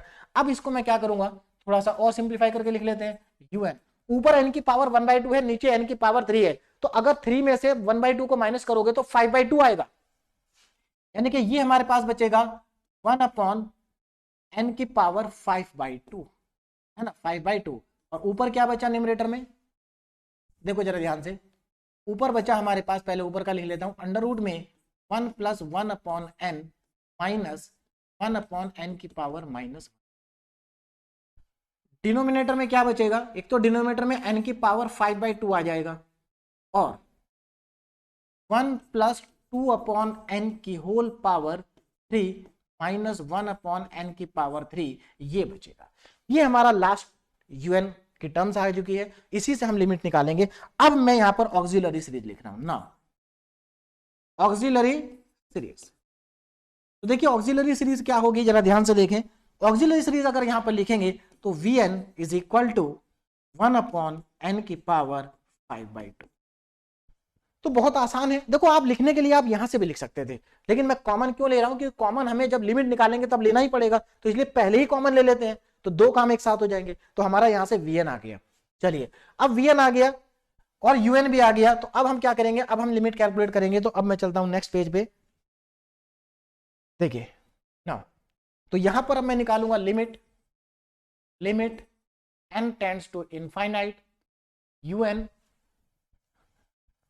Limit n tends to infinite un upon vn। अब जरा यहां पर ध्यान दें, अब मैं यहां पर un और vn को पुट करने जा रहा हूं, तो limit n tends to infinite un देखो कितना है, un ये लिखा है बड़ा सा एक्सप्रेशन, इसको मैं लिख लेता हूं under root 1 plus 1 upon n, under root 1 plus 1 upon n minus 1 upon n की पावर 1/2, ये है हमारा न्यूमरेटर, डिवाइडेड बाय डिनोमिनेटर देखो क्या है, डिनोमिनेटर n की पावर 5/2 तो बाहर है, n की पावर 5/2 बाहर है, ब्रैकेट में क्या है 1 प्लस 2 अपॉन n की होल पावर 3, होल पावर 3 है ना, हाँ 2 अपॉन n की whole power 3 minus 1 upon n की पावर 3 इनटू में, अब vn लिखना है, vn से डिवाइड करना तो मल्टीप्लाई रेसिप्रोकल करके मल्टीप्लाई कर दो, तो vn कितना आ रहा था 5/2, तो n की पावर 5/2 ऊपर चला जाएगा और नीचे 1, और ये कैंसिल आउट हो जाएगा हमेशा की तरह, है ना। अब हमारे पास बचा क्या, देखो हमारे पास बचता है लिमिट, अब अगर मैं यहां पर डायरेक्ट अगर लगा दूं लिमिट को, देखो ये तो कैंसिल आउट हो ही चुका, अब मैं डायरेक्ट लिमिट लगा रहा हूं, देखो यहां पर n की जगह इनफाइनाइट पुट करोगे तो अंडर रूट में क्या बचेगा 1 प्लस 0, वहां भी क्या बचेगा -0 डिवाइडेड बाय, यहां पर देखो 1 प्लस 2 अपॉन इनफाइनाइट मतलब 1 प्लस 0 की होल पावर 3, 1 प्लस 0 की होल पावर 3 और -0, ये हमारे पास बचेगा, है ना। इसको सिंप्लीफाई करोगे तो ऊपर क्या आएगा 1 माइनस 0 और नीचे भी 1 माइनस 0, मतलब कुल मिला के आंसर आया 1। अब 1 क्या है, 1 क्या है, 1 है हमारा finite, fixed and non zero, finite भी है, फिक्स्ड भी है और नॉन जीरो भी हमारे पास ये है। अब अगर ये फाइनाइट, फिक्स और नॉन जीरो है, फाइनाइट भी है, फिक्स भी है और नॉन जीरो भी है, तो इसका मतलब test is applicable, test is applicable. कौन सा टेस्ट, कंपैरिजन टेस्ट इज एप्लीकेबल, पूरा लिख लेना आप, कंपैरिजन टेस्ट इज एप्लीकेबल। चलिए अब यहां पर आगे देखें, यहां तक हम पहुंच गए। Now by P series test, देखो सारे स्टेप एक ही जैसे हैं, बाय पी सीरीज टेस्ट, तो इसमें अगर इंपॉर्टेंट कुछ काम है ना तो वो केवल nth टर्म को लिखना, और nth टर्म लिखना बहुत आसान है, तो nth टर्म को एक बार लिख दीजिए और एक बार लिमिट निकाल दीजिए, क्वेश्चन खत्म। चलिए बाय पी सीरीज टेस्ट, तो पी सीरीज टेस्ट से क्या होगा, summation VN is equal to summation, VN कितना आया था हमारे पास, वीएन था हमारे पास n की पावर 5/2 है ना, 1 अपॉन n की पावर 5/2, तो यहां पर अगर आप ध्यान दें तो p कितना आ रहा है, यहां पर p की वैल्यू आ रही है 5/2, 5/2 क्या होता है ग्रेटर देन 1, और अगर p ग्रेटर देन 1 है तो हमारे पास सीरीज क्या होगी, कन्वर्जेंट होगी, तो देयरफॉर या hence summation vn is a convergent series. चलिए कन्वर्जेंट सीरीज है, पता चल गया। नाउ बाय कंपैरिजन टेस्ट, अब हम क्या लगाएंगे, कंपैरिजन टेस्ट लगाएंगे, हम इसको कंपेयर करेंगे by comparison test, by comparison test. तो कंपैरिजन टेस्ट के अकॉर्डिंग जो हमारा समेशन un है is also convergent, is also convergent.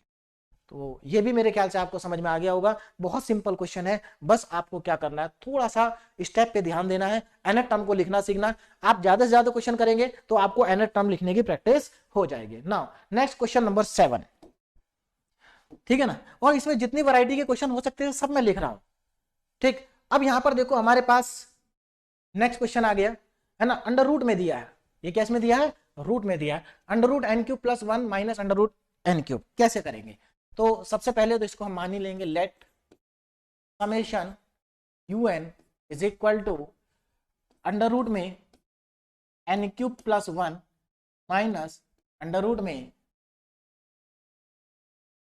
अच्छा डिवाइड में कुछ है नहीं। अब देखो प्रॉब्लम क्या आएगी सीरीज के साथ में, प्रॉब्लम ये आएगी, आपने देखा जो हम इसमें पी सीरीज टेस्ट लगाते हैं, पी सीरीज टेस्ट तभी लग पाएगा जब न्यूमरेटर भी हो और डिनोमिनेटर भी हो, लेकिन यहाँ न्यूमरेटर है डिनोमिनेटर तो कुछ है ही नहीं, तो हमें क्या करना, अब यहाँ पर हमारे पास दो तरीके हैं इसको करने के, एक तरीका तो है कि हम इसमें डायरेक्ट बाइनोमियल थ्योरम को लगा दें, तो बाइनोमियल थ्योरम से भी हो जाएगा, है ना। लेकिन बाइनोमियल थ्योरम से आसान यहाँ पर एक दूसरा तरीका भी है। अगर हमें दूसरा तरीका हमारा डिफिकल्ट होगा तब हम बाइनोमियल थ्योरम लगाएंगे। तो यहाँ पर एक ऑप्शन और है हमारे पास, इसको रेशनलाइजेशन कर देते हैं। इसका क्या कर देते हैं, रेशनलाइजेशन। ये रेशनलाइजेशन से आसान हो जाएगा। अगर आप बाइनोमियल थ्योरम से करेंगे तो उससे भी हो जाएगा, बहुत ज्यादा डिफिकल्ट नहीं होगा, लेकिन थोड़ा सा डिफिकल्ट होगा। इसलिए हम जो आसान है वो करते हैं, इसको रेशनलाइज कर देते हैं। तो देखो अगर आप इसको रेशनलाइजेशन करते हैं तो देखो क्या आएगा, summation you N is equal to, rationalisation सभी को पता है कैसे करते हैं, N cube plus 1 minus under root में एन क्यूब। रेशनलाइजेशन कैसे होता है, इसको इसके अपोजिट साइन से मल्टीप्लाई और डिवाइड कर दीजिए।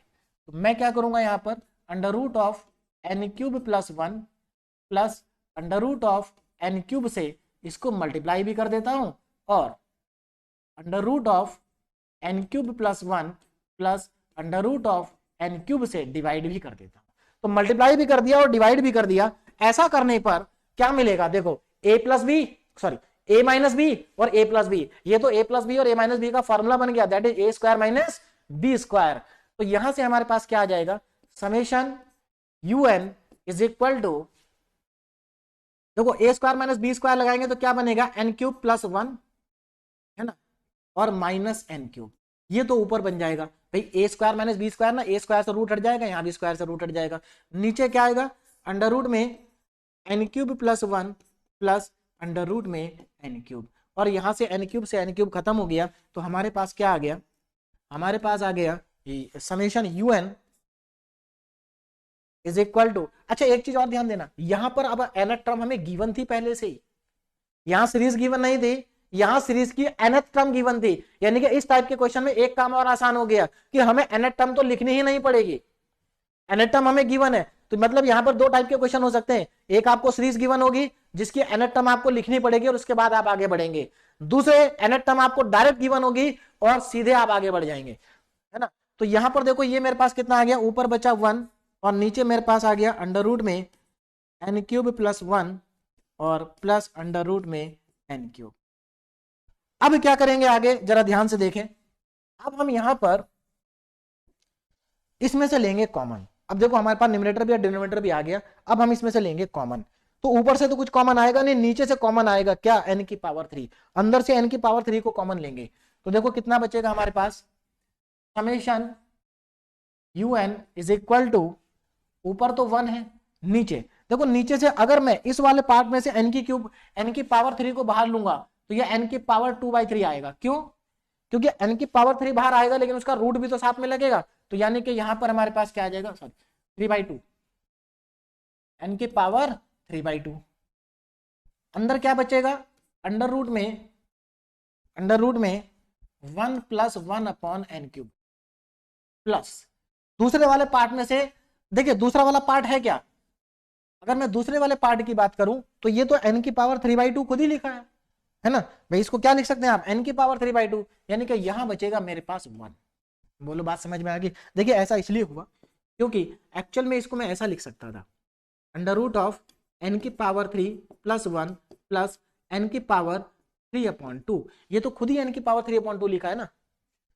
चलिए तो n की पावर 3/2 कॉमन आ गया, यानी कि अब हम यहां से ऑक्सिलरी सीरीज को लिख सकते हैं। तो देखिए ऑक्सिलरी सीरीज क्या होगी,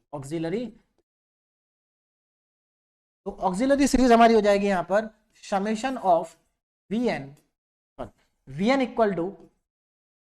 is equal to 1 upon n की पावर 3/2, 1 अपॉन n की पावर 3/2। तो यहां से हमारे पास ऑक्सिलरी सीरीज आ गई। अब हम निकालेंगे लिमिट।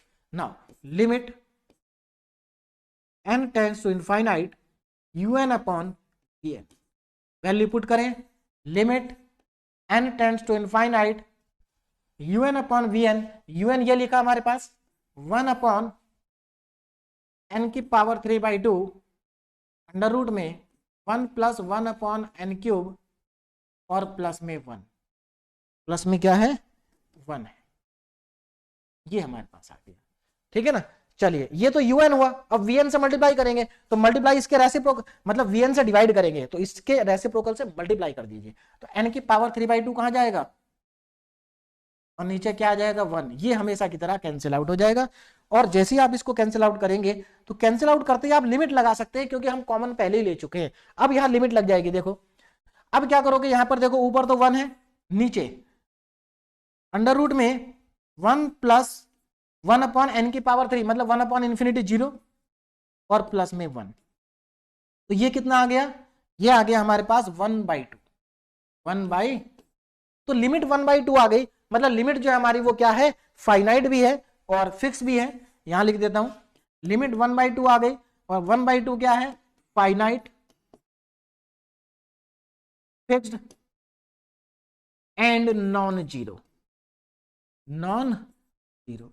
और अगर ऐसा है तो हमारा जो टेस्ट है वो एप्लीकेबल होगा। नाउ टेस्ट इज एप्लीकेबल, तो कंपैरिजन टेस्ट इज एप्लीकेबल, तो यहां पर हम लिखेंगे comparison test is applicable, comparison test is applicable. Comparison test जो है वो हमारा क्या हो गया, एप्लीकेबल हो गया। और अगर कंपैरिजन टेस्ट एप्लीकेबल है तो now by P series test, by P series test, हम पी सीरीज टेस्ट लगाएंगे और पी सीरीज टेस्ट किस पर लगाएंगे, ऑन समेशन वीएन। अब यहां पर जरा ध्यान से देखो, समेशन वीएन यानी कि यहां पर हमारे पास समेशन वीएन एक्चुअल में है कितना, समेशन वीएन कितना है, 1 अपॉन एन की पावर 3/2, हाँ एन की पावर 3/2। तो यहां से p कितना आ गया, 3/2 आ गया। 3/2 क्या है, ग्रेटर देन 1 है, और अगर ये ग्रेटर देन 1 है तो हेंस हमारे पास जो hence summation VN, hence summation VN is convergent series, convergent series. और अगर ये कन्वर्जेंट है तो नाउ बाय कंपैरिजन टेस्ट, तो कंपैरिजन टेस्ट से क्या होगा, by comparison test, comparison test summation UN is also convergent. मतलब एक ही चीज को इतनी बार मैंने बोल दिया कि मुझे लग रहा आप ही लोगों को याद हो गया होगा, है ना। एक ही चीज बार बार रिपीट कर रहे हैं, यहां कुछ नहीं है, बस आप nth टर्म लिखो और उसका लिमिट निकालो, क्वेश्चन खत्म, है ना। और यहां तो nth टर्म भी नहीं लिखना था, तो मेरे ख्याल से ये आपको समझ में आ गया होगा कि जहां पर nth टर्म दी है वहां क्या करना है। तो जहां पर nth टर्म दी है ना, तो उसको पहले क्या करना है, अगर वो मतलब न्यूमरेटर और डिनोमिनेटर में गिवन नहीं है तो उसको आप न्यूमरेटर और डिनोमिनेटर की फॉर्म में कन्वर्ट करिए। जैसे हमने यहां कैसे कन्वर्ट किया इसको, रेशनलाइजेशन से। लेकिन अब हर जगह रेशनलाइजेशन पॉसिबल नहीं होगा, जैसे कि यहां पर अगर हम रेशनलाइजेशन करेंगे तो ये डिफिकल्ट हो जाएगा, हो तो जाएगा लेकिन डिफिकल्ट हो जाएगा। तो यहां पर अब मैं रेशनलाइजेशन नहीं लगाऊंगा, है ना। तो रूट आएगा तो रेशनलाइजेशन लगाएंगे, लेकिन यहां पर रेशनलाइजेशन नहीं लगाएंगे। क्या करेंगे, यहां पर हम अप्लाई करेंगे बाइनोमियल थ्योरम, क्योंकि मैंने स्टार्टिंग में आपको फॉर्मूले बता दिए थे, वही फॉर्मूले मैं यहां पर यूज करूंगा। अब यहां पर हम बाइनोमियल थ्योरम का फॉर्मूले का यूज करेंगे। तो पहले तो हम यहां पर लिख लेते हैं, हमें क्या गिवन है, हमें सीरीज गिवन है summation UN is equal to, अच्छा यहां पर हमें एक चीज और, यहां पर हमारे पास मैंने यहां पर लिखा था समेशन यूएन। एक्चुअल में यहां पर मुझे समेशन नहीं लगाना चाहिए, ये बाय मिस्टेक हुआ, क्योंकि ये हमारे पास nth टर्म है, सीरीज नहीं है। क्या है, nth टर्म, बोलो बात समझ में आ रही है ना, ये हमारे पास nth टर्म है, ठीक, nth टर्म। कोई नहीं, लगा भी देंगे कोई फर्क नहीं पड़ रहा, लेकिन यहां पर हमारे पास ये nth टर्म है, ठीक। यहां पर एक्चुअल में वो nth टर्म को रिप्रेजेंट कर रहा है, यहां पर हम ठीक लिखा हमने, यहां पर सीरीज ही है, हम सीरीज की ही बात कर रहे हैं, है ना। चलिए चलिए अब यहां पर देखिए, तो हमारे पास क्या है, यहां पर हमें nth टर्म गिवन है, कितना गिवन है nth टर्म, n की पावर 3 प्लस 1 की होल पावर 1/3 माइनस n, ये हमें गिवन है। अब जरा यहां पर ध्यान से देखें क्या करेंगे इसमें, है ना। तो एक काम करते हैं, इसमें से पहले हम n क्यूब को बाहर कॉमन ले लेते हैं स्टार्टिंग में ही, देखो, क्योंकि हमें इसमें बाइनोमियल थ्योरम लगानी, और बाइनोमियल थ्योरम कैसे अप्लाई करेंगे, इसमें से पहले n को कॉमन ले लेंगे। तो यहां देखो कॉमन लेने के बाद इसमें से अगर मैं n को कॉमन लूंगा तो बाहर आएगा n की पावर 3 था, ये कितना हो जाएगा 1 प्लस 1 अपॉन n की पावर 3। देखो अगर आप डायरेक्ट बाइनोमियल थ्योरम लगा दोगे तो क्या प्रॉब्लम है, डायरेक्ट प्रॉब्लम आएगी, फिर बाद में आपको कॉमन लेना पड़ेगा, इसलिए हम पहले कॉमन ले लेते हैं। और यहां पर माइनस n। अब क्या करना है, अब इसमें से पूरे में से n को कॉमन ले लो। अच्छा एक चीज और, यहां सबको समझ में आया कि n बाहर क्यों आया, क्योंकि देखो यहां से बाहर अंदर से तो मैंने n क्यूब कॉमन लिया, लेकिन इस n क्यूब की जो पावर है वो 1/3 भी तो लगेगी, और पावर पावर जब मल्टीप्लाई होगी तो 3 × 1/3 1 हो जाएगा, इसलिए बाहर n ही आएगा। अब इसमें से मैं n को कॉमन ले लेता हूं, n को अगर मैं कॉमन लेता हूं तो अंदर मेरे पास क्या बचता है, तो यहां पर पावर 1/3 भी है, पावर 1/3, n को कॉमन लेंगे तो 1 + 1/n की पावर 3 की होल पावर 1/3 और -1, ये हमारे पास आ जाएगा। ठीक है ना।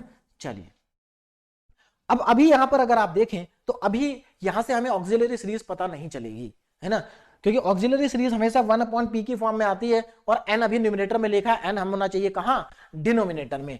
तो चलिए क्या करते हैं यहां पर, अब देखो अब यहां पर बाइनोमियल थ्योरम को एक्सपेंड कर देते हैं। Now un is equal to n। अब देखो यहां पर बाइनोमियल थ्योरम क्या होती है, 1 + x की होल पावर n। अच्छा कंफ्यूज नहीं होना है, मैं जब आपको यूनिट नंबर 1 हमने जब पढ़ा था, है ना, कौन से डिफरेंशियल इक्वेशन, तो डिफरेंशियल इक्वेशन में मैंने आपको बाइनोमियल थ्योरम के 4 फॉर्मूले लिखाए थे इस तरह से, 1 + x की पावर -1, 1 - x की होल पावर -1, है ना। तो यहां पर क्या है, वहां पर फॉर्मूला तो वही है, लेकिन यहां पर n की वैल्यू -1 थी, लेकिन वहां पर n है, बात समझ में आ रही है ना, वहां पर क्या है, n है। तो एक्चुअल में बाइनोमियल थ्योरम के बहुत सारे स्टेटमेंट होते हैं, एक नहीं होता है। ठीक है चलिए अब यहां से देखो क्या आएगा फॉर्मूला, यहां से हमारे पास जो फॉर्मूला आएगा वो आएगा आपके पास 1 + x की होल पावर n, तो 1 + nx + n × n - 1/2 factorial x² plus dash dash dash. ये हमारे पास क्या है, बाइनोमियल थ्योरम है, जो कि मैंने आपको स्टार्टिंग में भी लिखवाया था। देखो स्टार्टिंग में मैंने सारे फॉर्मूले आपको लिखवा दिए हैं, उनको अगर आप ध्यान से देखेंगे तो आपको कोई प्रॉब्लम नहीं आएगी। देखिए ये रहा, कहाँ है हमारे पास बाइनोमियल थ्योरम, 1 + x की whole power n, 1 + nx + n × n - 1/2 factorial x²।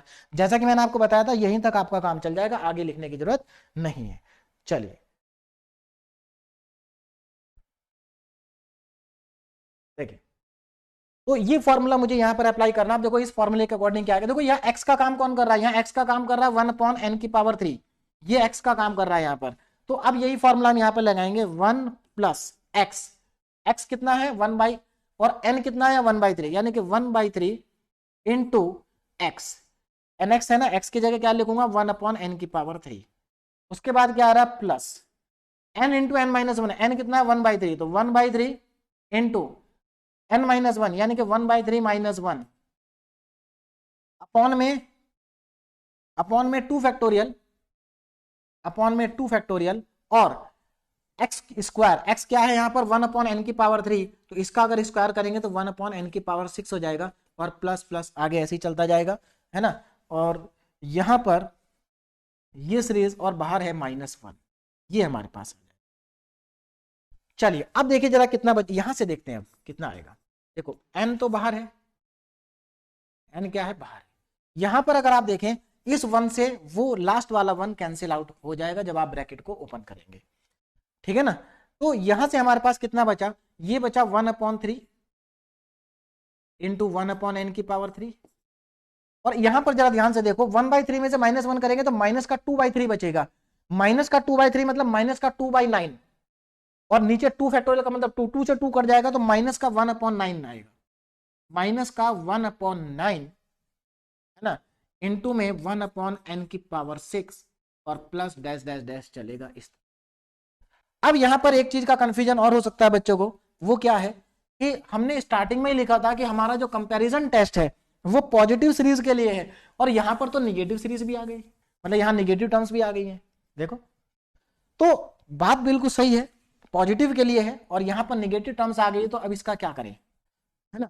देखिए कुछ नहीं करना है, एक्चुअल में यहाँ जो निगेटिव वाली टर्म्स आई जरूर है, लेकिन ये निगेटिव वाले जितने भी टर्म्स है सब जीरो हो जाएंगी, लिमिट लगाने के बाद सब जीरो आएंगी, केवल पहली टर्म ही हमारे आंसर में इन्वॉल्व होगी, और पहली टर्म हमारी पॉजिटिव है, इसलिए कोई फर्क नहीं पड़ेगा। चलिए देखिए un इज इक्वल टू, अब मैं यहां पर क्या करूंगा, मैं यहां पर अब इसमें से कॉमन ले लेते हैं, क्या कॉमन आ रहा है देखो ध्यान से, ये n की पावर 3 है, n की पावर 6 है, इसके आगे n की पावर बढ़ती जाएगी, यानी कि n की पावर 3 नीचे से कॉमन आ रहा है, तो एक n तो ऊपर लिखा था और नीचे एक n की पावर 3 कॉमन आ गया, अंदर क्या बचेगा कॉमन लेने के बाद 1/3 माइनस 1/9 n की पावर 3। यहां 6 में से 3 बाहर चला गया तो ये हमारे पास बचा। और यहां पर आप देख सकते हो n की पावर ऊपर 1 है नीचे 3 है, तो नीचे n की पावर 2 बचेगा। तो हमारे पास यहां आ जाएगा un is equal to 1/n square और ब्रैकेट में 1/3 माइनस 1/9 की power 9n cube dash dash dash, ये हमारे पास आ गया ना। अब मैं लिख सकता हूं यहां से ऑक्सिलरी सीरीज ना। ऑक्सिलरी, तो ऑक्सिलरी सीरीज क्या है, जो बाहर कॉमन आ गया वही हमें लिखना है ना। तो यहां से ऑक्सिलरी सीरीज जब मैं लिखूंगा तो मेरे पास Vn is equal to 1/n। अब अच्छा देखो, अब मैंने आपको ऑक्सिलरी सीरीज को लिखने के लिए दो तरीके बताए थे। एक तो कॉमन ले लें हम, तो जो बाहर कॉमन पार्ट होगा वही हमारा ऑक्सिलरी सीरीज होगी, है ना। ये हमारे पास आ गया, मतलब ऑक्सिलरी सीरीज की एक्चुअल में ये nth टर्म है, ठीक। दूसरा तरीका बताया था कि ऊपर से भी हाईएस्ट टर्म ले लो और नीचे से भी हाईएस्ट टर्म ले लीजिए, मतलब जो n की हाईएस्ट पावर है उसको बाहर ले लीजिए, मतलब उसको लिखेंगे और नीचे से भी हाईएस्ट पावर को लिखेंगे। तो यहां पर कंफ्यूजन नहीं होना, अगर आप उस मेथड से भी यहां लिखेंगे तो उस मेथड से भी यही आएगा। एक्चुअल में क्या है, ऊपर देखो, ऊपर n की हाईएस्ट पावर क्या आएगी, सिंपल सी बात है, नीचे जो n की हाईएस्ट पावर होगी ऊपर उससे कम ही आएगी। जब आप एलसीएम लेंगे तो नीचे जो हाईएस्ट पावर होगी n की, जब आप इसमें एलसीएम लेने जाएंगे तो एलसीएम, चाहे मान लो एलसीएम आया आपका n की पावर 9, तो यहां पर n की पावर 9, यहां n की पावर 3 लिखा तो यहां n की पावर 6 आएगा। आगे n की पावर कम होती चली जाएगी, यानी कि ऊपर हाईएस्ट पावर n की क्या हो जाएगी 6 और नीचे n की हाईएस्ट पावर क्या हो जाएगी 9। तो बचेगा कितना, नीचे n की पावर 3 बचेगा और ऊपर पहले एक n था तो आएगा यही। लेकिन वो मेथड यहां पर, अब देखो यहां पर कॉमन लेने वाला मेथड आसान है, उसमें आपको दिमाग लगाना पड़ेगा। चलिए, तो Vn equal to 1/n square हमारी क्या आ गई, ऑक्सिलरी सीरीज आ गई ना। अब हमें क्या करना है, लिमिट को फाइंड आउट करना है। तो देखिए, limit n tends to infinite un upon Vn। अब यहां पर un और Vn को अगर आप सब्स्टिट्यूट कर देंगे तो आपके पास आंसर आ जाएगा, है ना। un कितना है, un ये लिखा हमारे पास, इसको लिखना पड़ेगा, है ना। तो 1/n square, 1/n square bracket में 1/3 minus 1/9n cube plus dash dash dash, और यह बाहर कितना आएगा। अब इसको 1/n स्क्वायर से हम क्या करेंगे, डिवाइड करेंगे, तो ऊपर n स्क्वायर और नीचे में कितना आ जाएगा 1 आ जाएगा, दिखाई दे रहा है। अब यहाँ n स्क्वायर से n स्क्वायर हो जाएगा कैंसिल, और जैसे ही आप n स्क्वायर से n स्क्वायर को कैंसिल करेंगे तो देखिए कितना आ जाएगा लिमिट। अब यहां पर आप लिमिट अप्लाई कर सकते हैं, तो लिमिट अप्लाई करेंगे तो 1/3 माइनस 1/इंफिनिटी, मतलब कुल मिला के आपका जो आंसर आएगा वो 1/3 आएगा। कितना आएगा 1/3। तो लिमिट कितनी आ गई आपके पास 1/3 आ गई। देखिए लिमिट आ गई आपके पास, limit n tends to infinity un upon Vn, इसकी वैल्यू आपके पास 1/3 आ गई। और 1/3 कैसी वैल्यू है, finite fixed and non zero, ठीक है। चलिए, तो फाइनाइट भी है, फिक्स्ड भी है, नॉन जीरो भी है, इसका मतलब comparison test is applicable, comparison test is applicable. तो यहां पर कंपैरिजन टेस्ट जो है वो हमारा क्या है, एप्लीकेबल है। और अगर कंपैरिजन टेस्ट एप्लीकेबल है तो अब हम यहां पर कंपैरिजन टेस्ट, अब हमारा एप्लीकेबल, अब हम यहां पर क्या करेंगे, पी सीरीज टेस्ट लगाएंगे बाय पी सीरीज टेस्ट। अगर कंपैरिजन टेस्ट एप्लीकेबल है तो अब हम by P series test on summation Vn। अब जरा ध्यान देना, summation Vn is equal to summation Vn कितना था, Vn देखना पड़ेगा 1/n स्क्वायर, 1/n स्क्वायर। तो यहां से P कितना आ गया 2 आ गया, और अगर P 2 आ गया तो इसका मतलब hence summation Vn is a convergent series. कैसी सीरीज हो गई, कन्वर्जेंट हो गई। और अगर ये कन्वर्जेंट है तो बाय कंपैरिजन टेस्ट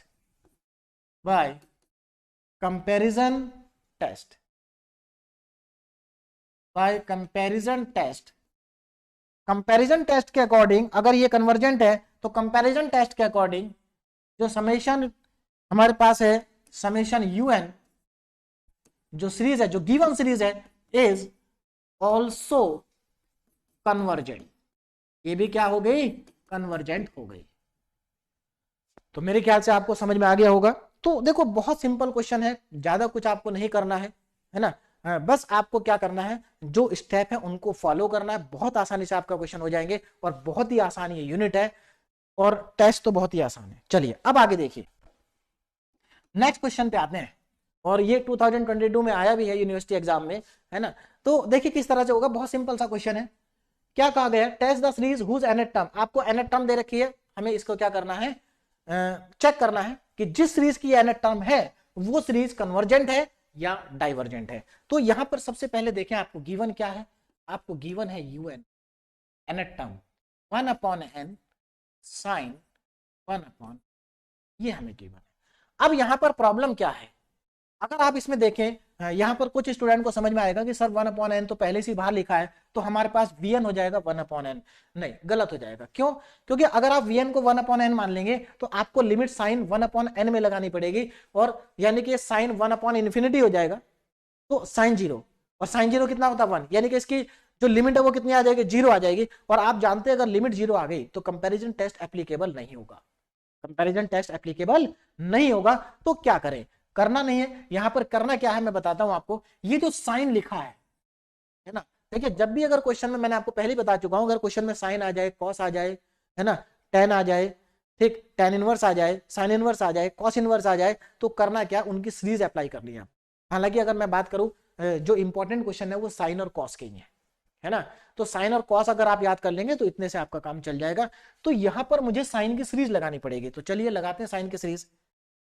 तो देखो यहां पर un is equal to sine की सीरीज, साइन सीरीज सबको याद है, मैंने स्टार्टिंग में फॉर्मूला लिखवा रखा है, un is equal to 1/n। अब यहां पर मैं साइन की सीरीज लगा रहा हूं, देखिए साइन x की सीरीज क्या होती है, sine x is equal to x minus x³ factorial, है ना, x³ factorial plus x⁵ factorial plus dash dash dash, ये हमारी क्या है, साइन x की सीरीज है। इसी से हमारा काम चल जाएगा, इतना ही हमें बस चाहिए। ठीक, चलिए अब इसको मैं अप्लाई करता हूं, जरा ध्यान से सुनिए। देखिए x की जगह 1/n लिखा, ध्यान से सुनना क्या लिखा है, 1/n, तो जहां जहां x है वहां 1/n कर देंगे।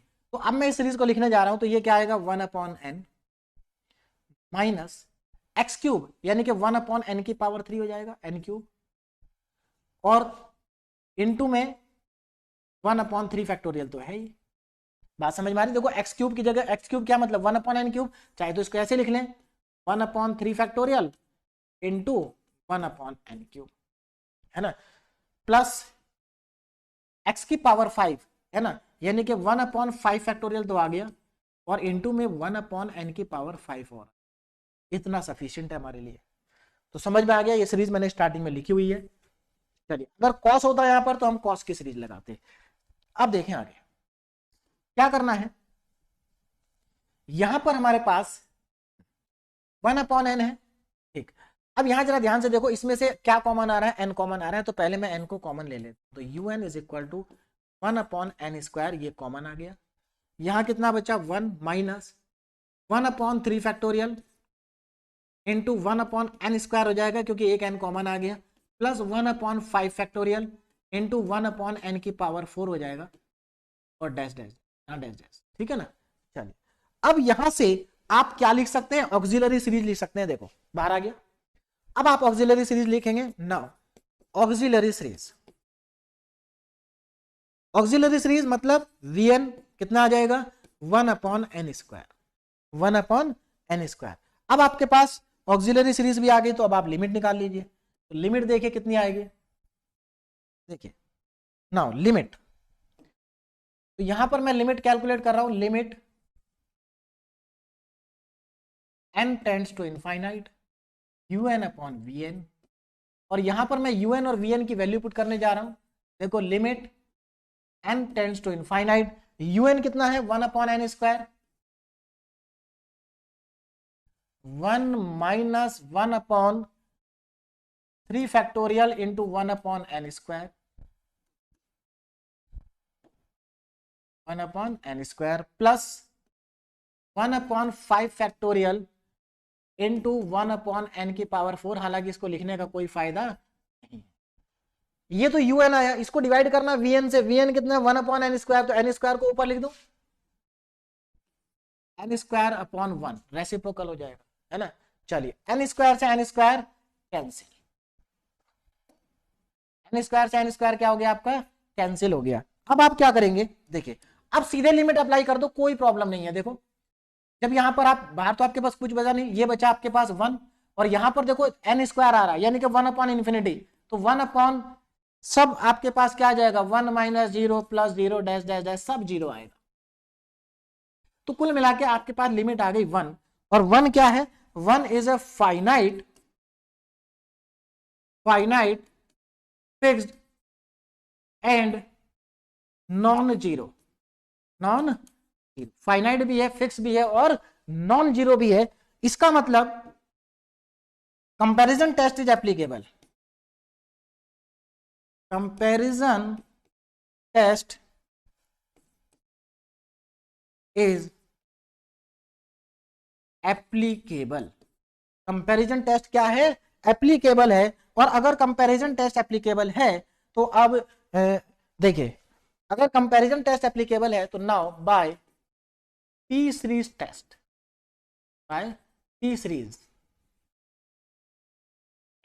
देखिए जरा पी सीरीज टेस्ट से क्या आ जाएगा आपके पास, ध्यान दें। अगर आप पी सीरीज टेस्ट लगाते हैं किस पे, समेशन ऑफ वीएन पर, जो कि हमारे पास क्या बन जाएगा, समेशन ऑफ वीएन कितना है, 1/n² था शायद, हाँ 1/n², तो 1/n²। यहां से p कितना आ गया, p आ गया 2, जो कि ग्रेटर देन 1 है ना। तो hence summation VN is convergent series,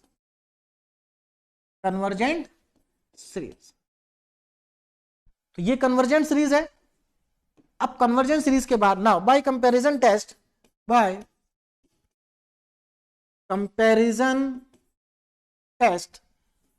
summation of un